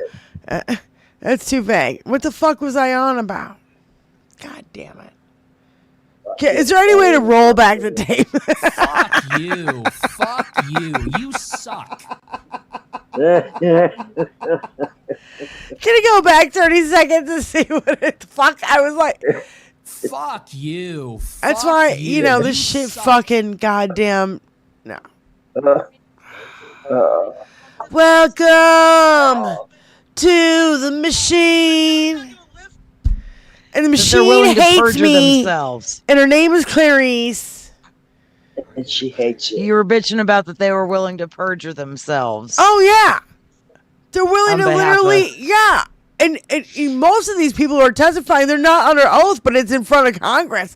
So they can just lie their fucking asses off. Yeah. Look at what Wexner, Nutlick, and all these fucking assholes. Oh, and as soon as... Oh, I don't know. What was that guy from Florida with the giant forehead? Matt Gaetz. Yes, Matt Gaetz. Yeah. As soon as there's a fucking sexual fucking investigation into him... All of a sudden, he's out of fucking... I'm out of politics. I'm just become a Newsmax host or whatever. What? Just enough. Guy's not going to live... Oh, my God. Tony can do it. Well, now we know why Dumpy and his people have spent the last year... Tony can do it. He's going to do it. He's going to find where I was just about to go out. Technology. Yeah, we do need Stella to tell Clarice to be nice. That'd be funny.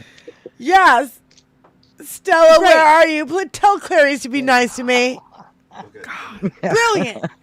I don't know. Just you'd have to fucking brilliant. Have to send. This is a nightmare.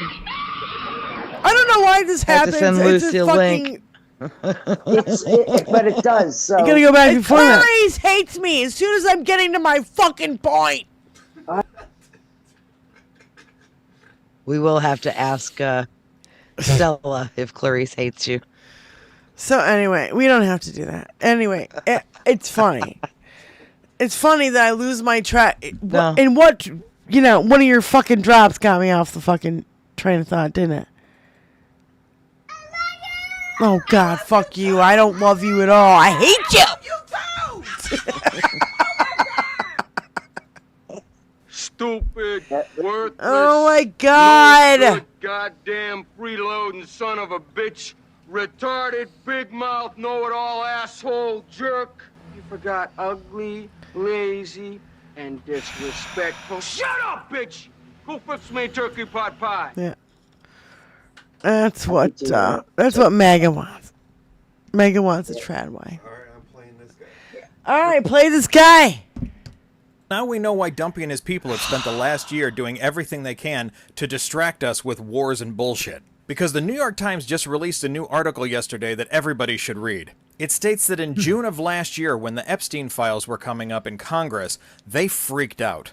The senior advisors, along with J.D. Vance, met without Trump in the Situation Room, and they tried to figure out what to do to placate the public, including their increasingly pissed off base. Because Donald Trump ran on releasing these files, and now they're just trying to dodge the question and claiming it's a Democratic hoax. And it's obvious that at first, Vance didn't know exactly how much Donald Trump was in those files, because he advocated for releasing all of them immediately. And Trump's advisors were like, we're not gonna do that. Because they knew that he was in there over 1 million times. But Vance also had the idea that Tucker Carlson should go and interview Ghislaine Maxwell, and maybe she would say glowing, stellar things about Trump and say that he did nothing wrong. They even initially floated an idea about pardoning Ghislaine Maxwell, to which Trump's closest advisor said pardoning Maxwell would create a huge PR problem. In the wake of that pardon, the Epstein accusers would be fanning out on TV, telling their stories and ripping the administration to shreds. Which is still happening because they fucked up the release of those files, so it happened to them anyway. But this is also exactly why I said earlier that he was never going to pardon Ghislaine Maxwell, because if he did,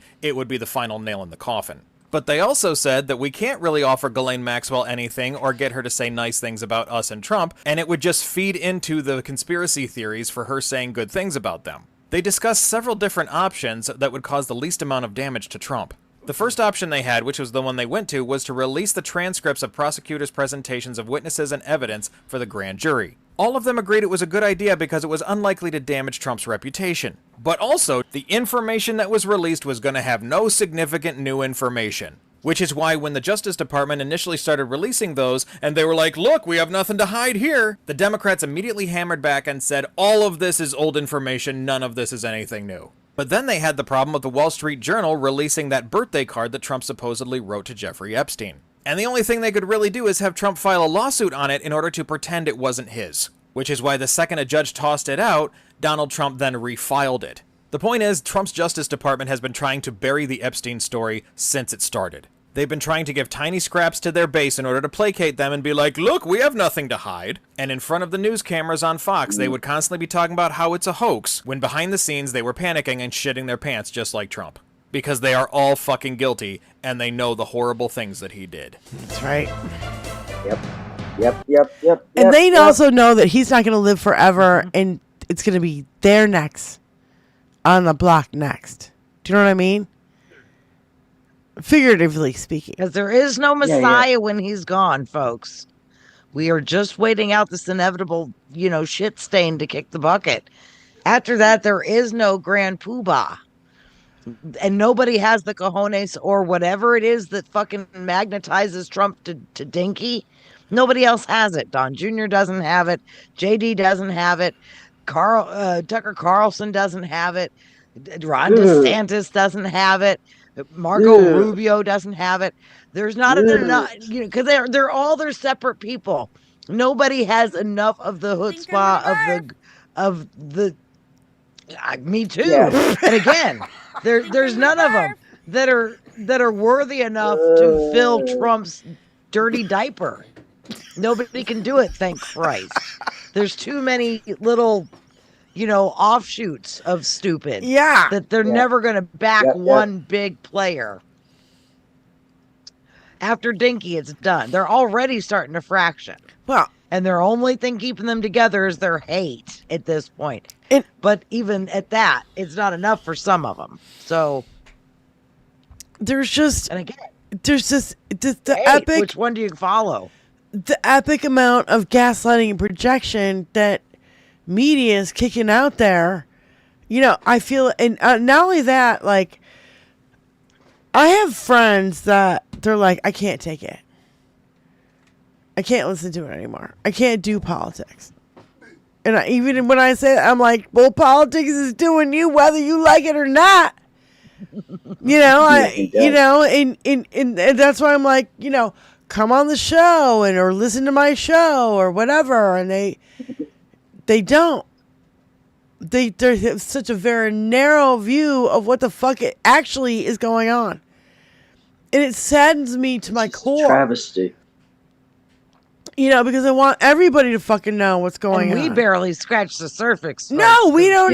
We're not a news program. Yeah. We're just trying to lighten the load by showing you some of the really stupid that we can make fun of. But it's we scratch the surface. There's so much every day that's just they're bending you over. Not a drop of lube anywhere on the planet. You're just taking it.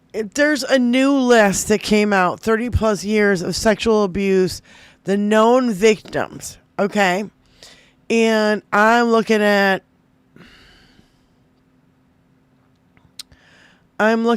all, first of all, it's all women's names from the 80s to the 2013. So this doesn't even, this is a very small portion of his abuse. And it doesn't include any of these names, Benny. It doesn't include any of these fucking names. And these names go back to the 90s and 89 and 2012 and 1993 and which I am It's the Wayback Book. As soon as Tony gets back down here, he probably had to take a leak because of all those little tiny mini beers he's been having. Drink a pint, piss a gallon, no matter how big the bottle Drink a pint, piss a gallon, she said. Yeah. It's so I am crazy. giant. Okay, get your fist out of my face. Anyway, so I'm fisting my beer. I'm totally fisting my beer. My hands are giant. Whatever makes it look bigger, Tony. Whatever makes it look bigger, baby. Stupid. Oh, he just needs no help in that fucking direction. Just saying. It's very nice. Okay. Still, again, your man is giant. There's no question. So the little bitty beer is just absolutely ridiculous in the hands of a giant. I And know. It's just funny. It's cute. It's hilarious. The little baby beer. All right, put this fucking picture up, asshole. Vulgar, insensitive, Put this picture up. selfish, stupid. You have no taste, a lousy sense of humor, and you smell. You know, you're not even interesting enough to make me sick. Look at all this. 30 plus years of sexual abuse. Honey, this is scratching the fucking surface. You have no clue. These are just people who came out and said something. And you know their fucking names, and they're not a Jane Doe, and this is nothing. This is the ice. This is the, you know, when you see the iceberg above the water, it's like this big, and underneath the water, it's this big. Yeah. That's what this is. The iceberg. Yeah. And not only that, it does not include these names, which we are going to do again. We are going to read these out loud again, because I took these notes on July 8th of 2024. Yep. That this shit came to light. Michael Parker, 10 years old, oral rape, Mar-a-Lago, Palm Beach, Florida, 1992. Trump paid his parents $3 million settlement. Michael Parker, that's the first one. Kelly Fuhrer, 12 years old, $1 million settlement paid in 1989, allegations of forced intercourse, which is rape. Trump Tower, New York City. Charles Bacon, 11 years old, $3 million of with allegations of oral and anal intercourse in 1994, Trump Tower, New York City. Rebecca Conway, 13 years old, claimed intercourse and oral sex, Trump Vineyard Estates, Charlottesville, Virginia, in 2012, a $5 million settlement. Maria Oliveira, 12 years old, her family was paid $16 million to settle allegations of forcible intercourse, again, rape. This is not something to cheer about. This is something to be like, occurring at Mar-a-Lago, Palm Beach, Florida, 1993. Kevin Knoll, 11 years old, anal rape, Trump Tower, New York City, 1998. Settlement details are unknown. Ladies and gentlemen, this is why he never wanted to show his tax returns. Because you have to show all the fucking money that you're paying out to other fucking people. These people are still on the fucking payroll. And I don't care, folks. You don't pay out settlements when you're innocent. No. When you can be proved innocent, you don't put out money like that. No. How much money is this, Tony? Do the math. You put out $3 settlements million, to keep out $4 to keep million. a trial Okay, that's from $4 happening. million. Look at how much money he's spending. $4 million, $7 million. Right. $7 million. That's what a settlement is. $7 million plus 5. And I would $12 bet you million. most of those settlements have an NDA tied to those settlements.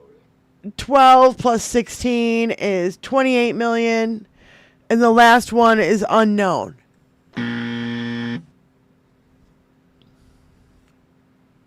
You don't pay out $28 million in settlements to the parents of the children you fucking raped. In the 80s, in the fucking 90s. This guy's been a predator his whole fucking life. Is that picture still up? This picture, why is it not up? And you know what I can't fucking get over is a parent saying, sure, $1 million good. You can get off the hook. $1 million in the 80s Fuck is a that. hell of a lot different than $1 million today. I don't give a damn. Fuck that. And That look at means all you're the willing names to on take here, money. though. All the names are girls. Doesn't matter. Well, when that means you're it willing was. to take money rather than see somebody who raped your child in jail. Yeah. Yeah. Yeah. Think about You can that be for a bought, second. which is These are ridiculous. known That your victims. child's innocence was worth $1 million. Rather than and allowing this fucker to do it to more people. Yeah. Was okay by you as long as you got paid in the deal. Again, it's not just Dinky. Okay? No. It's people like that I'm sorry that these people have families and at least they did sue him. But there is a level of fuck that, prosecute his ass. Yeah. Press goddamn charges. Quit with this taking These are goddamn all- settlements bullshit. Yeah. These are the known victims, and I don't like the word victims. Now, are these the people who he's killed? Because to me, victims are the people who he's killed. Survivors are the ones who survived his Forget fucking it. brutality. Go ahead, Benny. Forget it. I'm sorry, Benny. It's okay. It's not your broken brain, it's mine. It sucks. Oh, I was going to say that these people who have all accused him, he hasn't sued any of them. And he is a person who sues for everything. Correct. Repeatedly. Right. Repeatedly.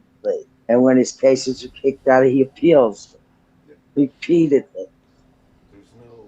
Look at the E. Jean Carroll case. He won't let it go. He won't pay her the goddamn money. That's right. You know, and there's Yes, 21 I'm sure women. their lives were threatened. There's 21 women on this list that we just showed you, and there's six people on the children on this list, including 3 boys. And we also have the Sasha Riley, account. And if you don't know about the Sasha Riley account, I highly suggest you look it up. if you can stomach it. Yeah. So graphic. There's not just a few people who have. This is a pattern. This is a predator.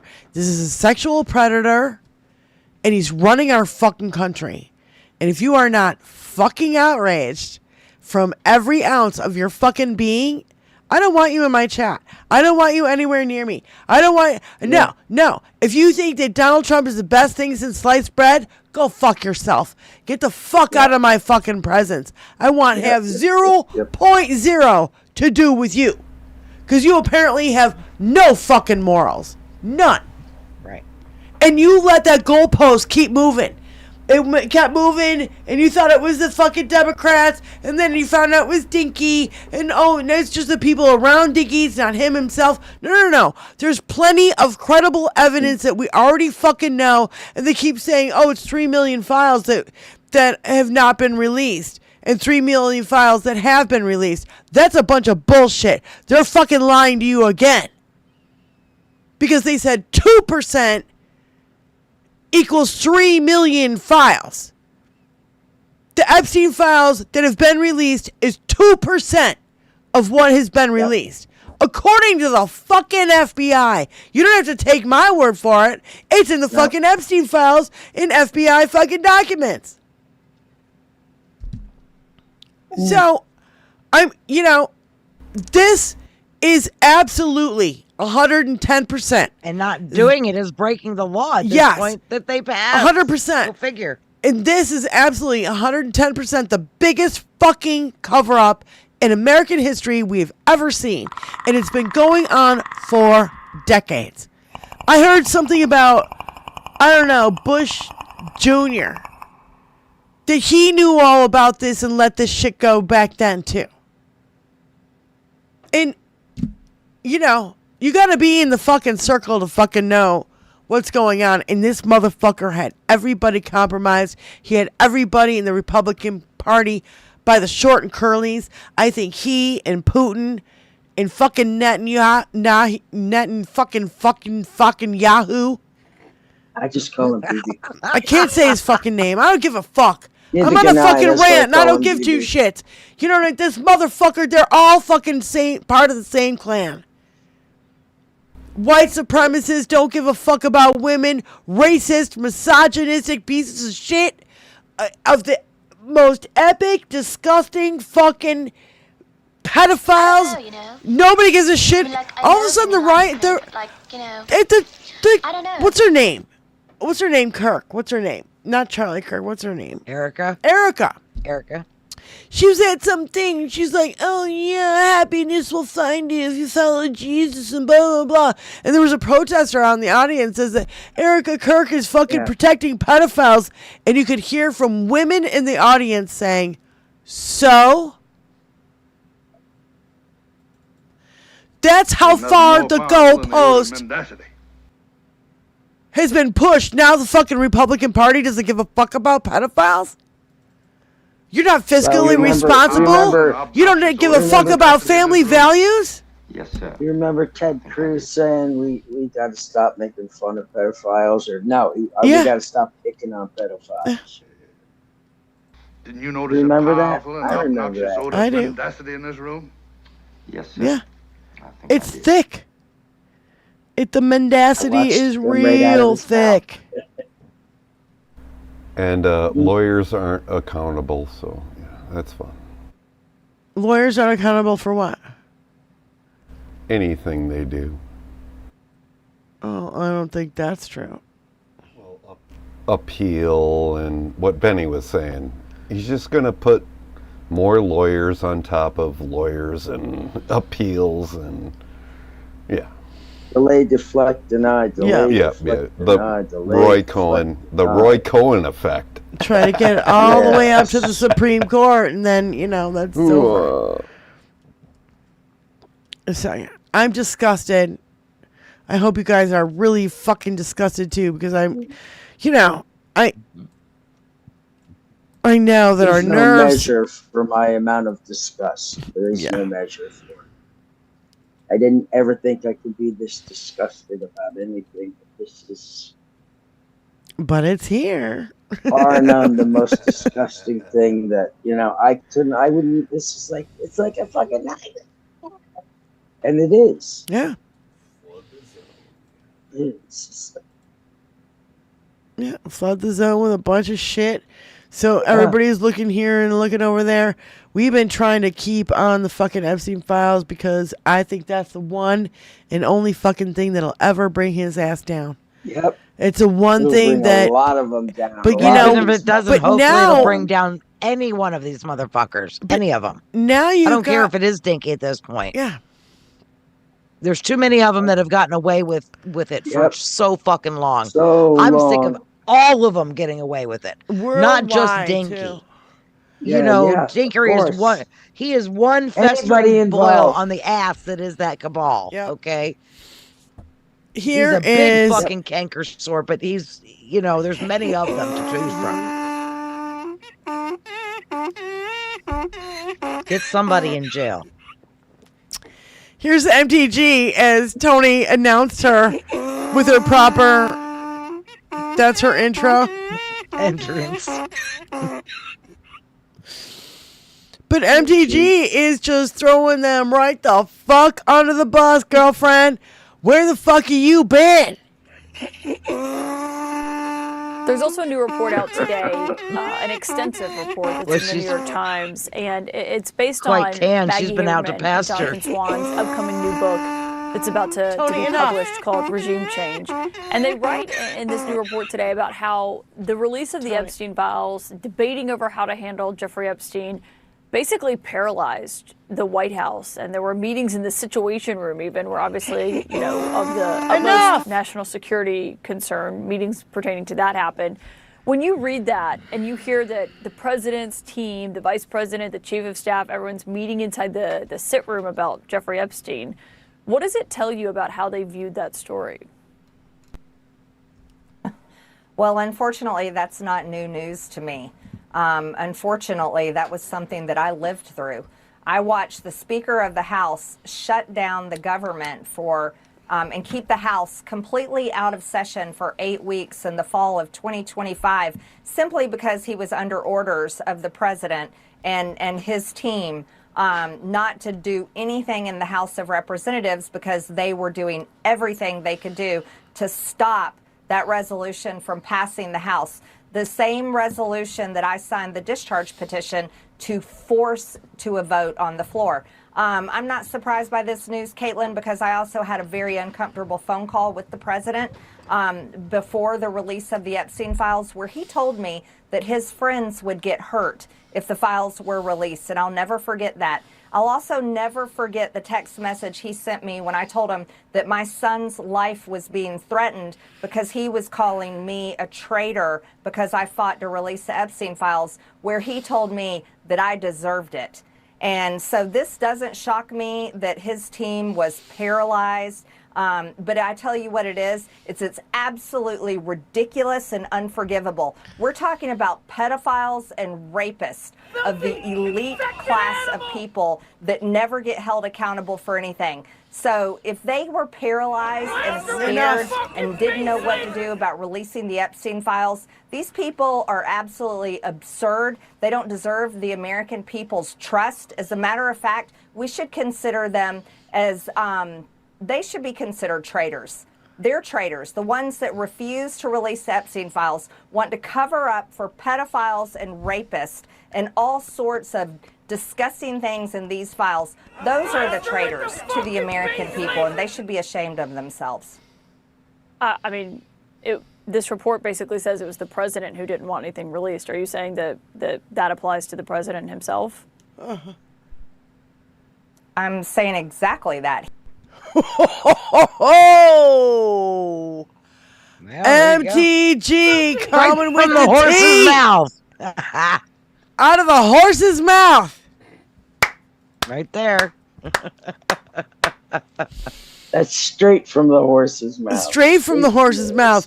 She was threatened. Her son was threatened because she wanted to fucking sign the fucking Epstein release the documents. And by the way, every single person who signed that on a Republican side, right? Nancy Mace MTG, what's his name, Thomas Massey or whatever. Anybody who's a Republican who signed on to that, they're already gone.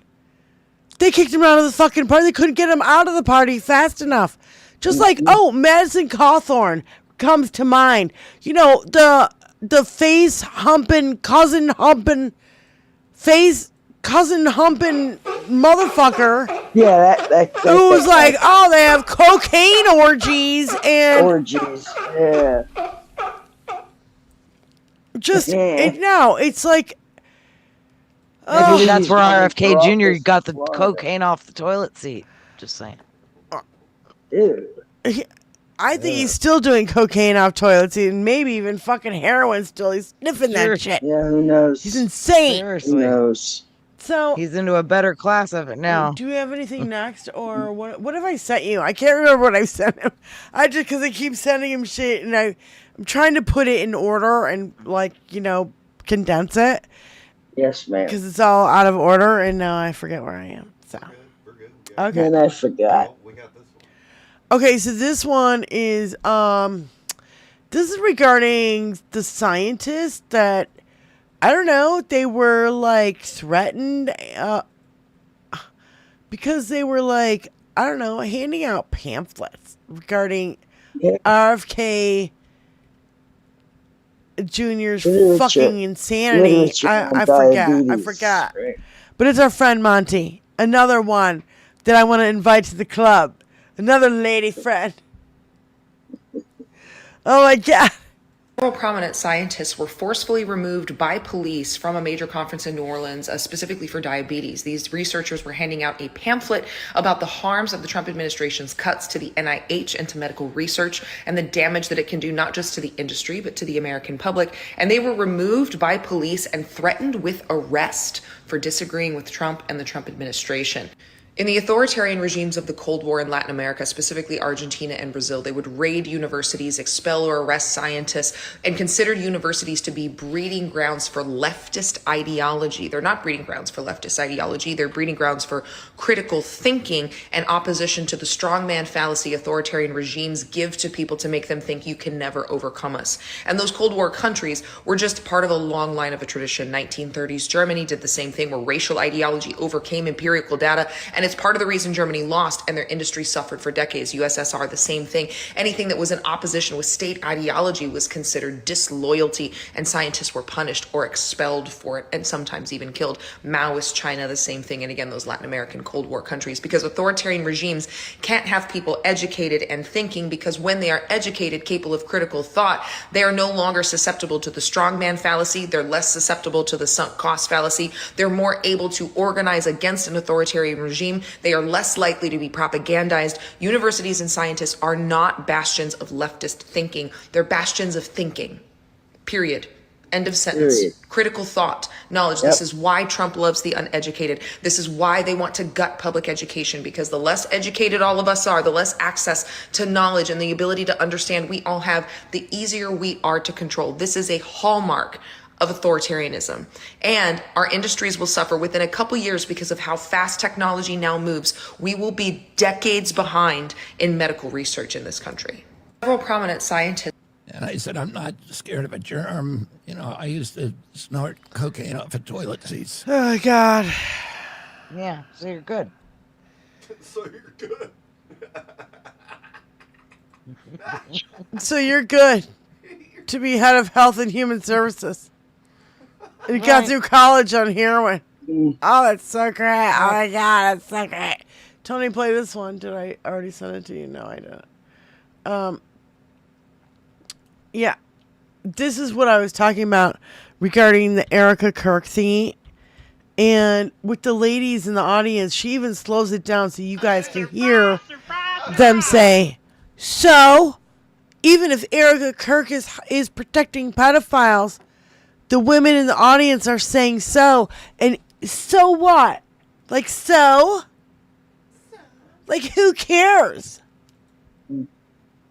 These are Christian women. And I love Monty's fucking take Christian on this. Women. And she fucking rips them the fucking shreds like they deserve. And look at Erica Kirk's face. Watch her face. She doesn't know whether to laugh. Like, she wanted to laugh. You could see it like and then she like did the actor face like It was really fucking weird. And if somebody called me a pedophile protector, you know how loud and how many fucking profanities would come out of my fucking mouth in the next 30 seconds? I would be like, are you fucking kidding me? You can totally get fucked from here to fucking Toledo. I have no idea what you're talking about. You know what I mean? Like, I would just... my counter. Yes, I know exactly what you mean. I would go off.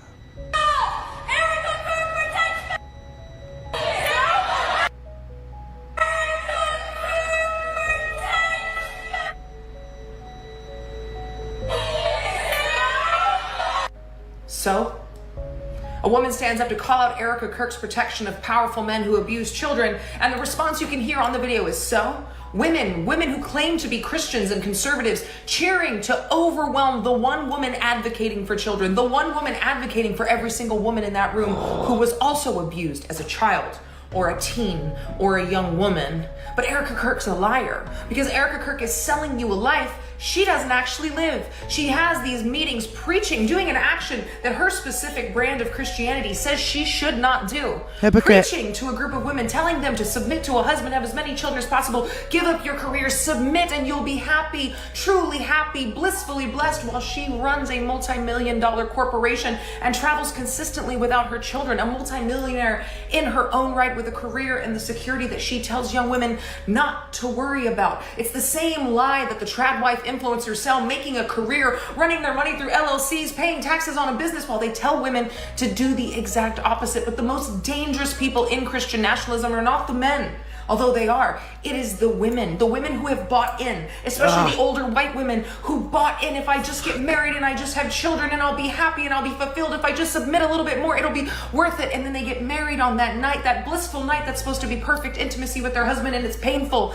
and it's awful and she hates it, but she's supposed to submit more, so she submits and she dissociates and then she cries in the bathroom, but it's going to be worth it. Just a little more time, a little bit more submission, and it will be worth it. Holding her child, wondering, why do I not feel as fulfilled as a mother as they told me I should be? What's wrong with me? Just a little more submission, just a little more obedience. I'll get there. It will mean something. Everything I gave up about myself to be in this movement will mean something. And then they see a woman who doesn't play along. How dare you refuse to get married? How dare you dye your hair? How dare you refuse to submit and suffer the way that I have suffered and be happy? How dare you be happy when I was told that this path would give me happiness and salvation? How dare you? So they have to sell you a life that's not real so that young women will continue to buy into it. It's why you don't see a lot of trad wife influencers in their 40s and 50s, because it's a lie. And then listen to what Erica says. She doesn't deny the allegation. She doesn't address it. She simply says, it's important to remember that happiness comes and goes, and I pray that you find it. I hope you find happiness. Say the right thing. Do the right thing. You'll be happy if you just bow your head and give up everything that you are and protect the men above you. Crazy shit. Didn't you notice a powerful and obnoxious odor of mendacity in this room? I don't... Yes, sir. I wish I had a word for this. I wish I had a word for women who betray other women like this. And they pretend. She's an actress. She's a fucking ex-model in one of Dinky's fucking pageants. I'm gonna come. Oh my God, I'm gonna throw up. Whore. Whore! She's a whore. She's a whore! Whore. Whore. I'm gonna come. Oh my God, don't ever play that again. Seriously. Like, I really don't want to hear it. Matter of fact, delete. Yeah, delete that one, because I really don't want to ever hear it again. It's like, I might actually vomit on air. So, me. Yeah. Me. All right. What do we have? Oh, do we have anything next or no? I think I'm done. I think I'm done. I think you guys are done. I fucking bombarded you enough with the fucking information from the fucking Epstein file leak that came out of the fucking New York Times. These motherfuckers were meeting in secret in the fucking situation room, and anything about survivors. They don't give two shits.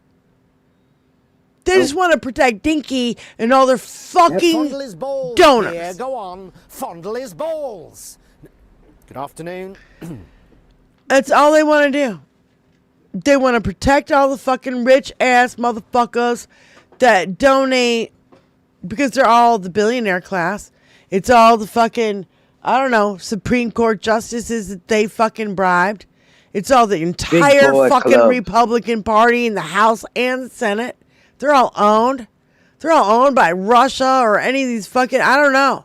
We don't even know. All the right-wing fucking pundits that you see out there, I don't know, Tim fucking Pool, paid by Russia. You know what I'm saying? Like, it's all a grift. It's all a fucking psyop. It's all a fucking to do everything for Vladimir Putin and to fucking save Mega Man. Save Dinky from the Epstein files coming out. And I'm telling you guys, this is the thing. This is it. Keep digging. Keep digging. Yep. Don't let the Epstein files ever die. We let the Epstein files die, it's the end of our fucking democracy. That's it. Period. End of story. And it's the one thorn in their side. Look, they're willing to use the situation room to talk about it. They are willing to, and look at how much money they spend on protecting these assholes who want to protect Dinky. And guess what? They're still losing their elections. And it doesn't matter how much money they throw into it. It's still a fucking loss because everybody's had it with them. Everybody's had it. He's losing uneducated white men. Do you know how bad it is for MAGA? It's time to be a man and vote for a woman. There you go. Do you know how bad it is for MAGA? When you lose it's something like 56, 51%, I forget what it was, of uneducated white men. That was his base. Yeah. They're also all working men. And they see what he's done to our economy. I don't see no young kid working. Why? And he didn't give him anything that he said. No Doge checks, no fucking tariff-free funds. But he gave them that pass to hate as they want to hate. Yes, freely. anyone they want to hate. They stay. Which is everyone but a white man. That doesn't put food on the table. Yeah. Yeah, I don't see a lot of young people working. Unless they're black. Yeah, JFO, I should be live tomorrow night. I don't see why not. It's been a long week and I'm tired and I don't know how late I'll go, but yes, I should be up and running tomorrow. And not only that, I want to also give a shout out to our friend Trill Will. He gave us a shout out earlier today and he is covering the story. Oh God, I'm going to blank on the guy's name.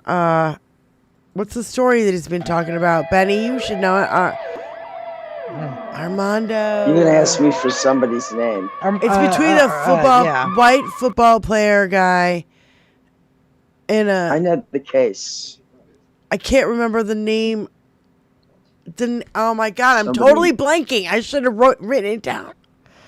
Anyway, Trill Will. I'm the only one allowed to blank around here. Trill Will is going to go on and go into details about this case, and it's at 7:30 p.m. Eastern Standard Time, which is an hour and 15 minutes from now. Okay.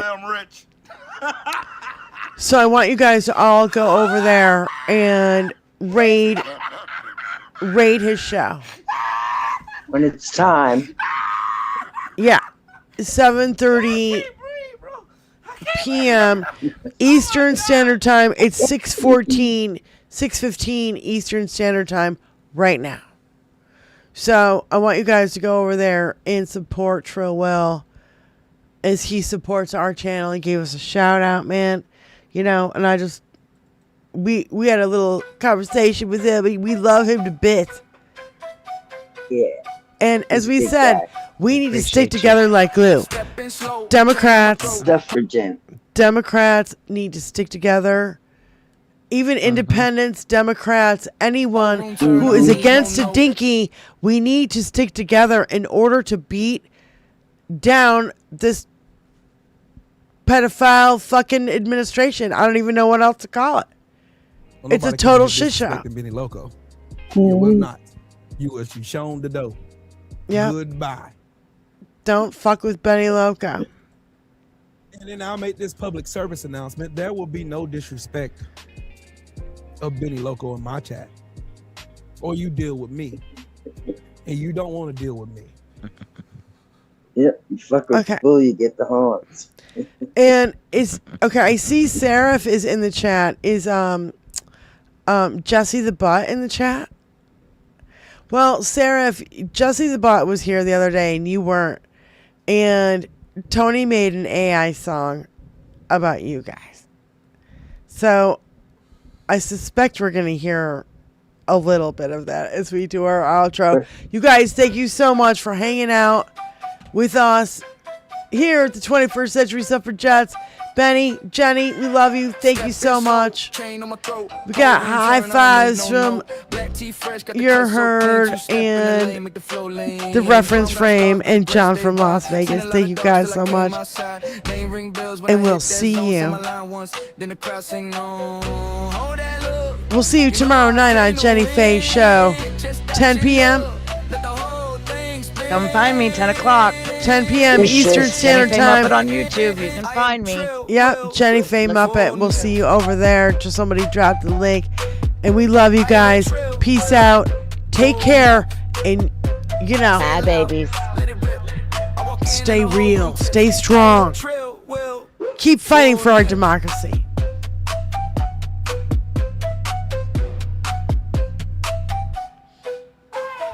Too much nerve for the small talk crew. Too much heat in the steps I choose. Gold on my wrist, but I keep it rough. One word from me and the night get tough. They want that shine, I want that bite. I want that flash when I cut through sight. Name on repeat like a starter pistol. One snap, one pose, and the sky go whistle. All that look, you know I came to win. Chest out, chin up, let the whole thing spin. I am Trill Will. Full nips. I am Trill Will. Full nips. Say it loud, let it rip. I walk in and the whole room tips. I am Trill Will. Full nips.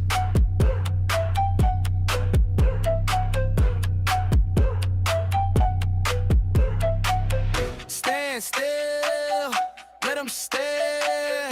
I don't chase it, I get there. One more breath, then I split the floor. When I say my name, they want one encore. I am Trill Will, full nips. I am Trill Will.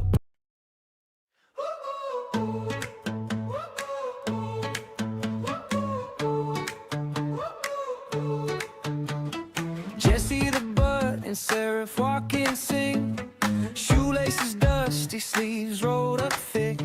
They split one soda, grin like a dare. Two small kings with a world to share. They got a look that says wait and see. Heads full of fire, pockets full of keys. If the room goes cold, they don't blink. They lean in close and start to believe. Jesse and Sarah, Jesse and Sarah, they believe, they believe. Jesse and Sarah, Jesse and Sarah, side by side, they believe.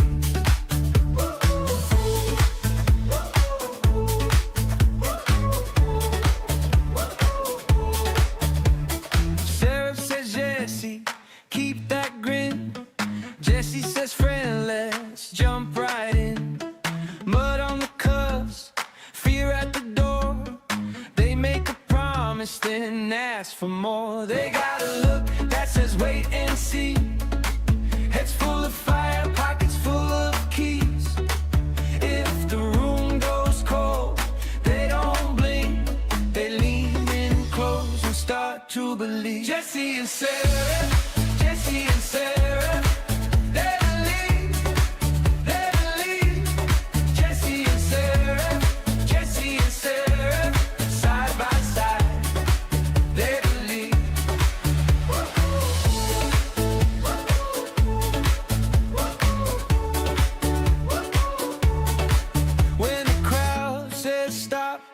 They say go when the road turns hard. They take it slow, one hand up, one hand down. They build a bridge from the ground. Jesse and Sarah, Jesse and Sarah. They believe, Jesse and Sarah, Jesse and Sarah, side by side. They believe, Jesse and Sarah, Jesse and Sarah. Nothing shakes what they believe.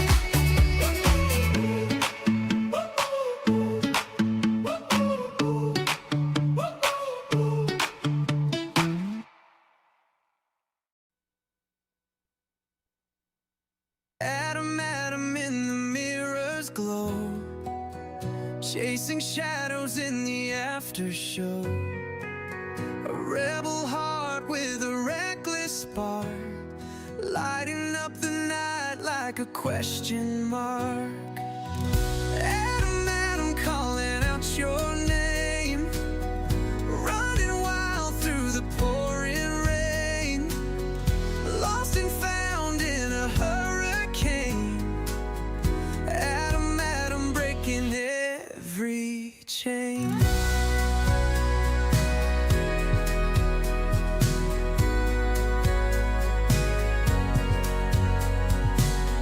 Hands in pockets with a crooked grin, a spark of trouble always lurking within. Streetlights dance as the city hums, the beat of life on your restless drums. Adam, Adam calling out your name, running wild through the pouring rain, lost and found in a hurricane. Adam, Adam breaking every chain.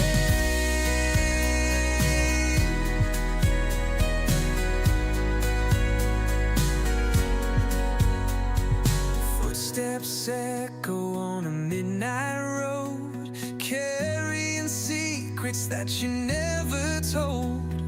Every star is a distant dream. Adam, Adam tearing at the seam. Adam, Adam calling out your name, running wild through the pouring rain, lost and found in a hurricane. Adam, Adam breaking every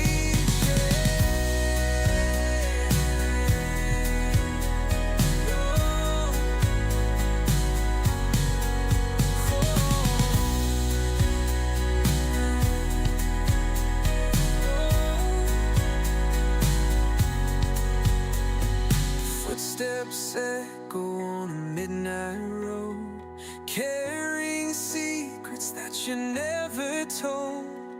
Every star is a distant dream.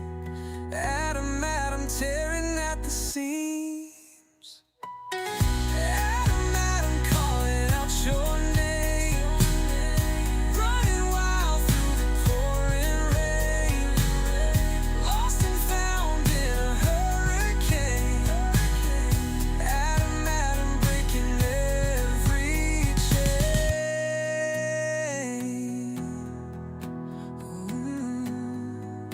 Ooh, ooh.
Either you take the resources that we're gonna give you, or you decide that you're gonna be locked up in jail. That's the way it has to be now. Or involuntary lethal injection or something. Guys, just kill them. Yeah, Brian, why did it have to get to this point? Right?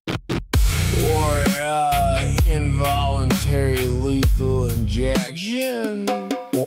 Or involuntary lethal injection. Or involuntary lethal injection or something. Just kill them. Just kill them. Just kill them. Just kill them. Involuntary lethal injection. And I'm sorry to get worked up here, but it is just ridiculous. That's what I wish Uncle Fatty would do with the gay thing. And how about another one where it's like totally where Dinkie's like fucking vile and sadistic. You know what I mean? Oh my god. Or involuntary lethal injection or something. Just kill them. Yeah, Brian, why did it have to get to this point? Without a drop of irony. If they don't want us to call them fascist Nazis, without a drop of irony, why do they keep acting like fascists and Nazis? If they don't want us to call them fascist Nazis, without a drop of irony, why do they keep acting like fascists and Nazis, Nazis, Nazis, Nazis?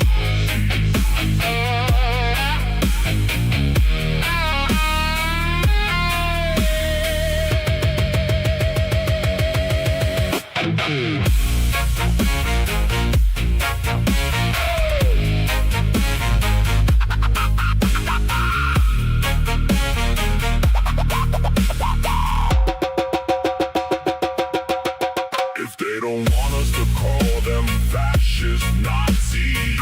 If they don't want us to call them fascist Nazis. Nazis.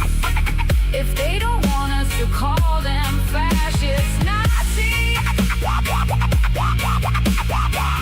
Why do they keep acting like fascists and Nazis?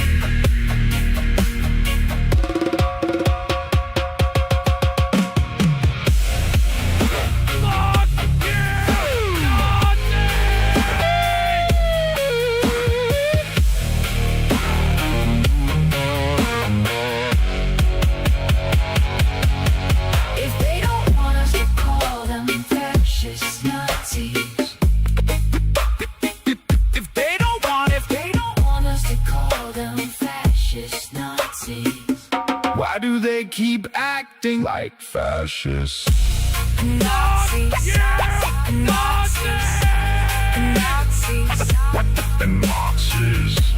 Nazis?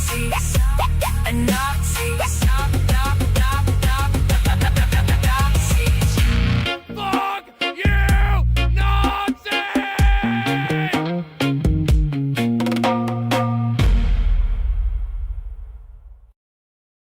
Bad boy, bad boy, yeah. You've been running long enough. Now she coming. Bad boy, what you gonna do? What you gonna do when she comes for you? Bad boy, all that talk ain't true. When she steps up, got her eyes on you. Cruising through the night with the system loud, windows rolled down, trying to draw a crowd. Chrome on the wheels, got the streetlights gleam. Living that fast lane, king of the scene. You laugh real big like you fear no man. Got your whole little world in the palm of your hand, but you didn't see her when she stepped in view. Now the game done changed and it's coming for you. All that running, all that flexing, now you caught in her direction. Bad boy, what you gonna do? she comes for you. No sirens flashing, no badge in sight. Just her pulling up in the middle of the night. You a heartbreaker, smooth with the talk. Late night calls, then you ghost and walk. Never stayed long, never played it true. Now somebody here doing that to you. She got that look that'll freeze your track. One step closer, you ain't stepping back. Heartbeat knocking like a kick drum. Hit you in too deep, can't escape this grip. No cuffs, no chains, no getaway car. Just a different kind of chase, going way too far. You've been wild, you've been free. Now she got you locked in mentally. Bad boy. Bad boy. Who you fooling now? Bad boy. Bad boy. She gon' bring you down. Bad boy, what you gonna do? What you gonna do when she comes for you? All that running, all that noise. Now you're standing still. Bad boy.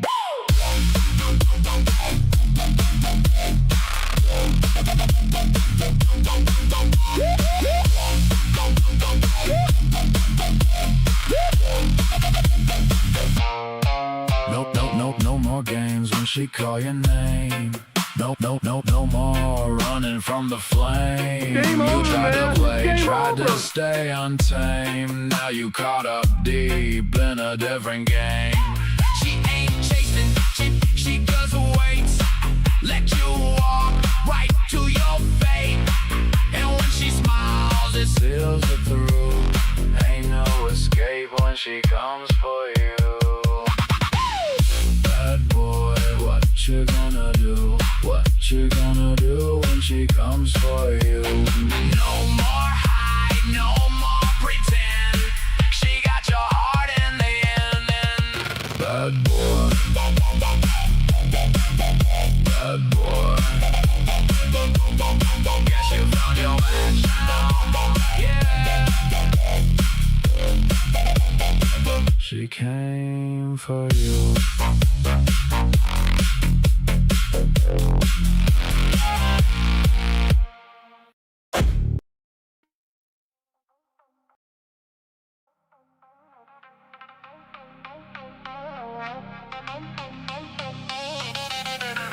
I will be a vice president who never forgets where he came from.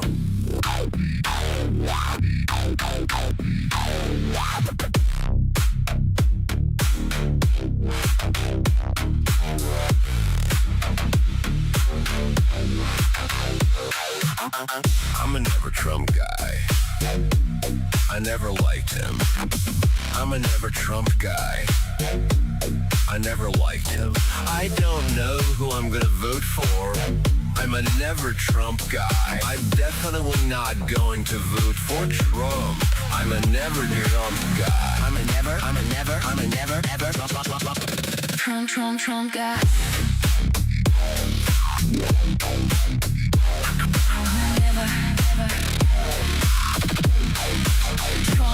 Trump guy. I'm a never.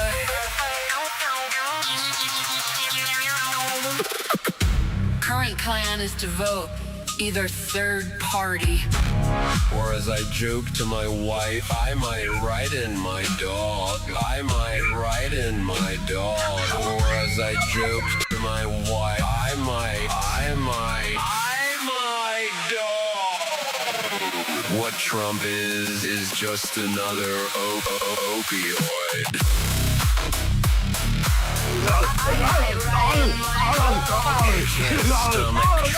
Can't stomach Trump.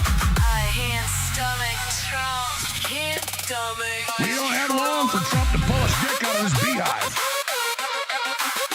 To a very dark Place.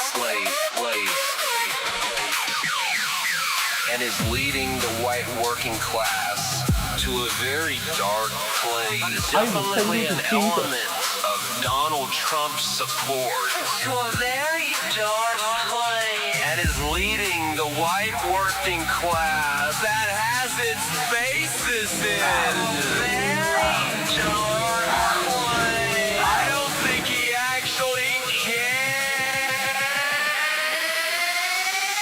Fondle his balls here. Go on. Fondle his balls. to a very dark place.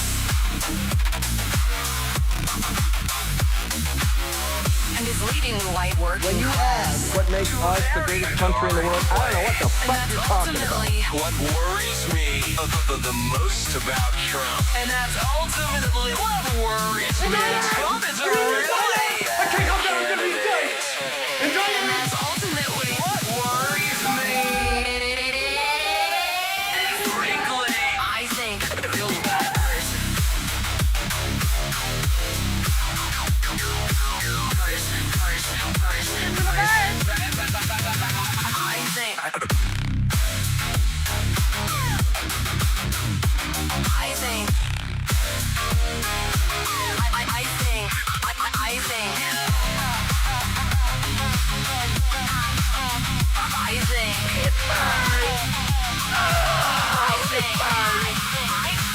I think a really bad person.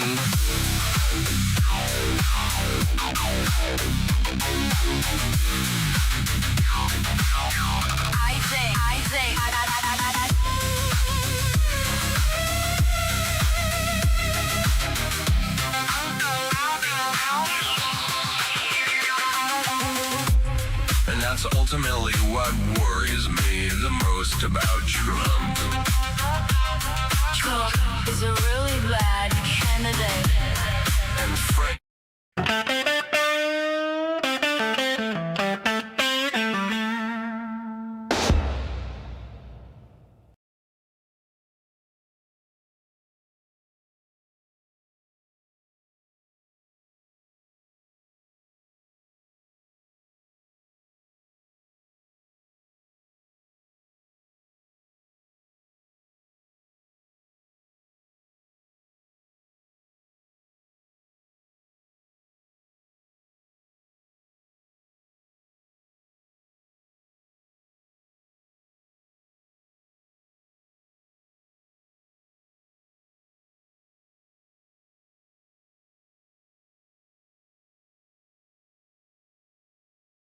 Fuck you. Fuck you. You suck. At this point, having a working short-term memory feels like a curse living underneath this administration, because every 2 weeks, I have to live through Donald Trump's groundhog fortnight. Every 2 weeks, the stock market takes a shit, oil prices go through the roof, bad economic data comes out, and immediately he starts screaming that he cares about the Strait of Hormuz and the Iran war again. And every 2 weeks, we go through the same exact fucking cycle, and nobody cares anymore, and it's driving me insane. Every 2 weeks, stock market. So Trump starts screaming, "Oh, actually, the war's almost over. We have a deal's imminent. We've gotten really close on some topics." And then Iran comes out and goes, "That's not fucking true. You killed that guy's dad." And then Trump goes, "All right, if you don't like the fact I killed some guy's dad, then I'll blow up everything." And then he sits there for about 24 to 48 hours screaming he's gonna blow up everything in the entire fucking world. And then right before he said the exact time he's gonna do that, he comes out and goes, "Actually, Iran just said that they're gonna accept everything." And you know what we do? We do exactly what we do right now, where we sit around for 45 minutes till somebody calls somebody in Iran, and Iran goes, "We don't know what the fuck he's talking about." And then Trump does some other stupid bullshit, like makes the Knicks lose, or just decides that he's gonna put Bud Light advertisements all over the fucking White House, even though he's still mad at Dylan Mulvaney or some shit during Pride. He does some shit like that. Everybody fucking forgets about it. The stock market keeps on clicking. Gas still goes up. Our fucking food is still unaffordable. Nobody has fucking healthcare, and they close another hospital in our goddamn neighborhood to open a fucking data center. But time marches on, and you have to sit there with your working short-term memory that watches the pattern going, it can't keep ratcheting. Eventually, somebody's gonna point and say the emperor has no fucking clothes because nobody has any goddamn oil. And how much is a goddamn tangerine now? What's a potato price? At this point, having a working...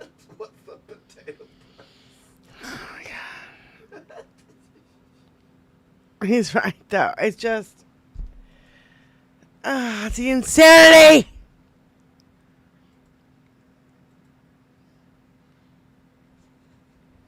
I guess we're still alive.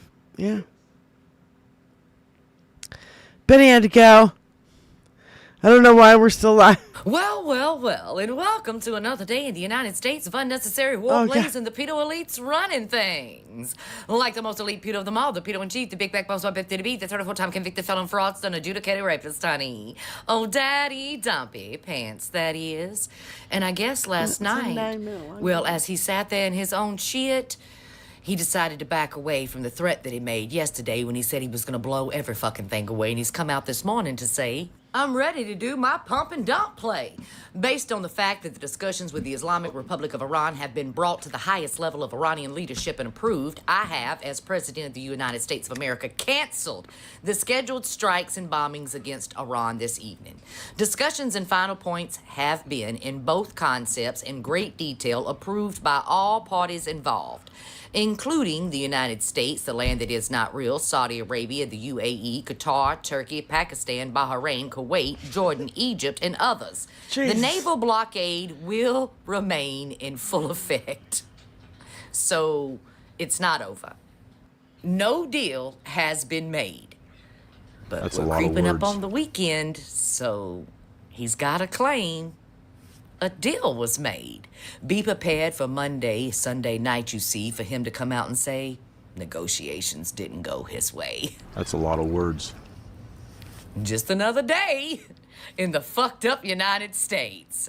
I see people out here in the everywheres talking about how he tacoed out again because he's a chicken. Well, we know that shit, friend. But it's really not about him tacoing out. You see, it's about him not actually understanding the war play and the mess that it's made. When every accusation just so happens to be a confession, we'll take to what he had to say yesterday. Yes, it was just yesterday, you see, that he said Iran's military is a complete and total mess. Much of it, like their Navy and their Air Force, doesn't even exist anymore. They have been completely defeated. Iran is all talk and no action. The bully of the Middle East is dead. They've taken too long to negotiate a deal that would have been great for them. Now they will have to pay the price, the pedo-in-chief. Tell me this isn't a confession from the Orange Man, baby. Because just a few days ago, he admitted on live TV when he was talking to Laura, his daughter-in-law, baby, the girl who can't carry a tune in a bucket today. Yeah, he said it. He said, we haven't destroyed their Navy or their Air Force or any of their military installations. That's apparently why they were able to strike that helicopter out of the sky. Oh, Jesus. Right? Yeah. Oh, and something else you should know today that is not being reported on here in the US of A. Last week, some strikes went the way of Iraq, honey. More specifically, that airport. And they tried to claim that it was Iran that struck that airport, hon. Well, now we know the truth in the brew. Even though Iran did strike in there, they struck military installations. The boom boom that hit that airport, that civilian infrastructure dear, with the shrapnel made it very fucking clear. It was from the land that is not real. And there's questions today about who actually struck that helicopter. Oh. Was it Iran? Oh. Or was it a false flag play? Because as of late, doo-doo has really been running circles around it. Can't hear it. He refuses to bend the knee to the pedo-in-chief. He's refused a ceasefire, and he's still doing atrocities in the Middle East. And how's that mutiny going over there, where our service members don't have anything to eat, they're refusing to participate, and they're clogging the toilets and shit, baby? And who's destroying a Navy as of late? Oh, that would be Petey Kegsbreath with the firing he's done of those that are qualified. But he cannot comply because he's a racist kind of guy, and they just so happen to be of black and brown skin and women too. Who fucked up a military? Well, that would be here in the US of A. Petey Kegsbreath. Yes. Every accusation just so happens to be a confession, and that's why the fat back came out today to say negotiations went great. Even though Iran has made it very fucking clear they're not talking to anyone here. Not even through their mediator, Pakistan, hun. Anyway, see you for the tea party on the 19th. Don't forget to go to the website and register right away at Not Your Merch for the giveaways. Okay, we'll be back with more tea in the brew because when it comes to this fascist fucking regime and crew, these fucking they're assholes. always up to tomfoolery and trying to oppress me and you. My God. I don't even know. I don't even know what to say anymore. I have no words for this, Jenny. It's a lot. It's The so salary much of all the Congress has time. been frozen since 2009. You know, when you adjust for inflation, a member of Congress today is making 31% less than they made in that year. It goes down every year. And over time, if you stay on this trajectory, you're going to have less qualified people who are willing to make the extreme sacrifice to run for Congress. At least let them like engage in some. We already stock have them. trading It's you. so that they can continue to take care of their family. Oh, go eat a dick, Mike Johnson. Yeah, no Again, shit. Go eat a dick again. Republicans, are you paying any attention to what your party's doing? They're making you their bitch. Is that who you are? They're taking our money. They want to build a huge ballroom so they can party with billionaires. And now they're not making enough money. So they want to illegally trade stocks. You know, because $174,000 a year plus a pension plus the best health care isn't good enough to raise a family. I'm sorry, Mike, but what's the job of a congressman again? Is to serve their constituents, right? You're saying your salary isn't enough to take care of a family? Why don't you stop buying Starbucks? Why don't you get a second job? Why don't you pull yourself up by your bootstraps? Why don't you learn a trade? Why don't you suck it up during these tough times like you tell us? You're saying your pay doesn't adjust for inflation? What about people who work for minimum wage? Oh my God. Your state is the third poorest state in the nation. What are you doing for them? And you said at this trajectory, they're going to have less qualified people running for give me a Congress? fucking How headache. less qualified can they be compared to you? For the last year and a half, you dickheads have done absolutely nothing but cut things that help the middle class. You've done nothing for them. So $174,000 a year plus a pension isn't enough to raise a family. So you want to do something illegal. Why don't you let us do illegal shit then? Why can't struggling Americans just rob some people? You know, just a little bit. And stop pretending you're not making more than that because of your donors. Just a little bit. Shit, the reason you don't do anything about kids being shot in schools is because the NRA bribes your whole party. You and your shitty party haven't done a damn thing but protect Trump and steal from us. And you have the nerve to say, oh, please let us do some illegal stock trading, please. How about take us out of the war, tax the wealthy, lower the debts, give us health care, do your job, give us what we pay you to do, then ask for a raise. Trump is already manipulating the stock market. What are you, jealous? You're not getting a piece of it? People, Republicans especially, vote these assholes out unless they actually do something to make your lives better. You have billionaires dictating every move you have. They sit in the front row of the inauguration. You bring them to China with you. And you haven't done anything for the working class. And now you want to do something illegal so you can make more money. You piece of shit. 100%. What are you doing now? End of the show. It's the end of the show. We're gonna listen to Tony crying about Clarice. So Clarice keeps her keys by the bowl, beside the bruise on the counter. Clarice, wait. Outside the clock in the hall. Then goes quiet. Sounds like Clarice is a swinger on you, man. Her keys are in a bowl. I'm just saying. no, it's just so ridiculous. I love you guys so much. Thank you so much for hanging out with us. Even we've gone an hour longer. Yeah. Just fucking around. And still it's all bad. Keep your chin up, people. We love you. Yeah, thanks, guys. Peace out and stay strong, I swear. We're gonna get through this one way or another. Right. One of these days we'll be alright. She tries to hide it. She says I'm fine, but her eyes say more.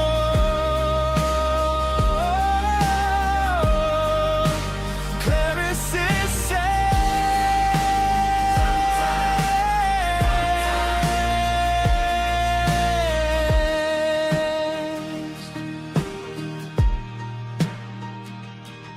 On the bus she stares at the glass, counting cracks in the morning. Her headphones hang like a shield, with the volume barely humming. She buys peaches and bread on Friday for a house that feels too empty. Then she keeps one lamp on low, like a promise to somebody. It hits at dusk, it hits on cue, a heavy coat she never chose. Clarice is sad. Clarice is sad. And she tries to hide it. She says I'm fine, but her eyes say more.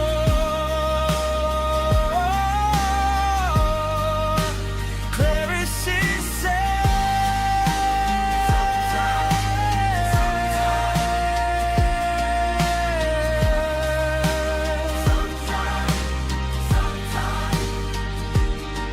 if you know her name, say it slow. Let her sit there, let the silence go.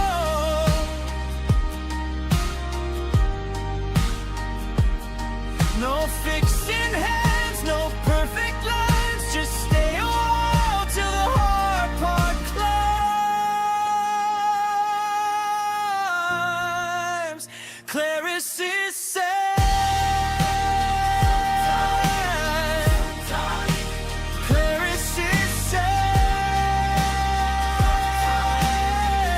and you don't have to deny it.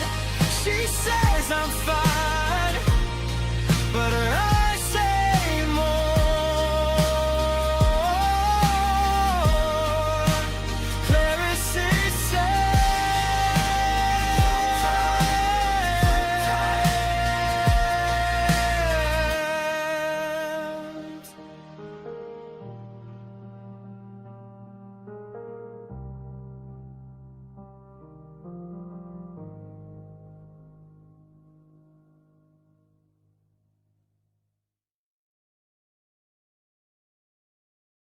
Shut this motherfucker down.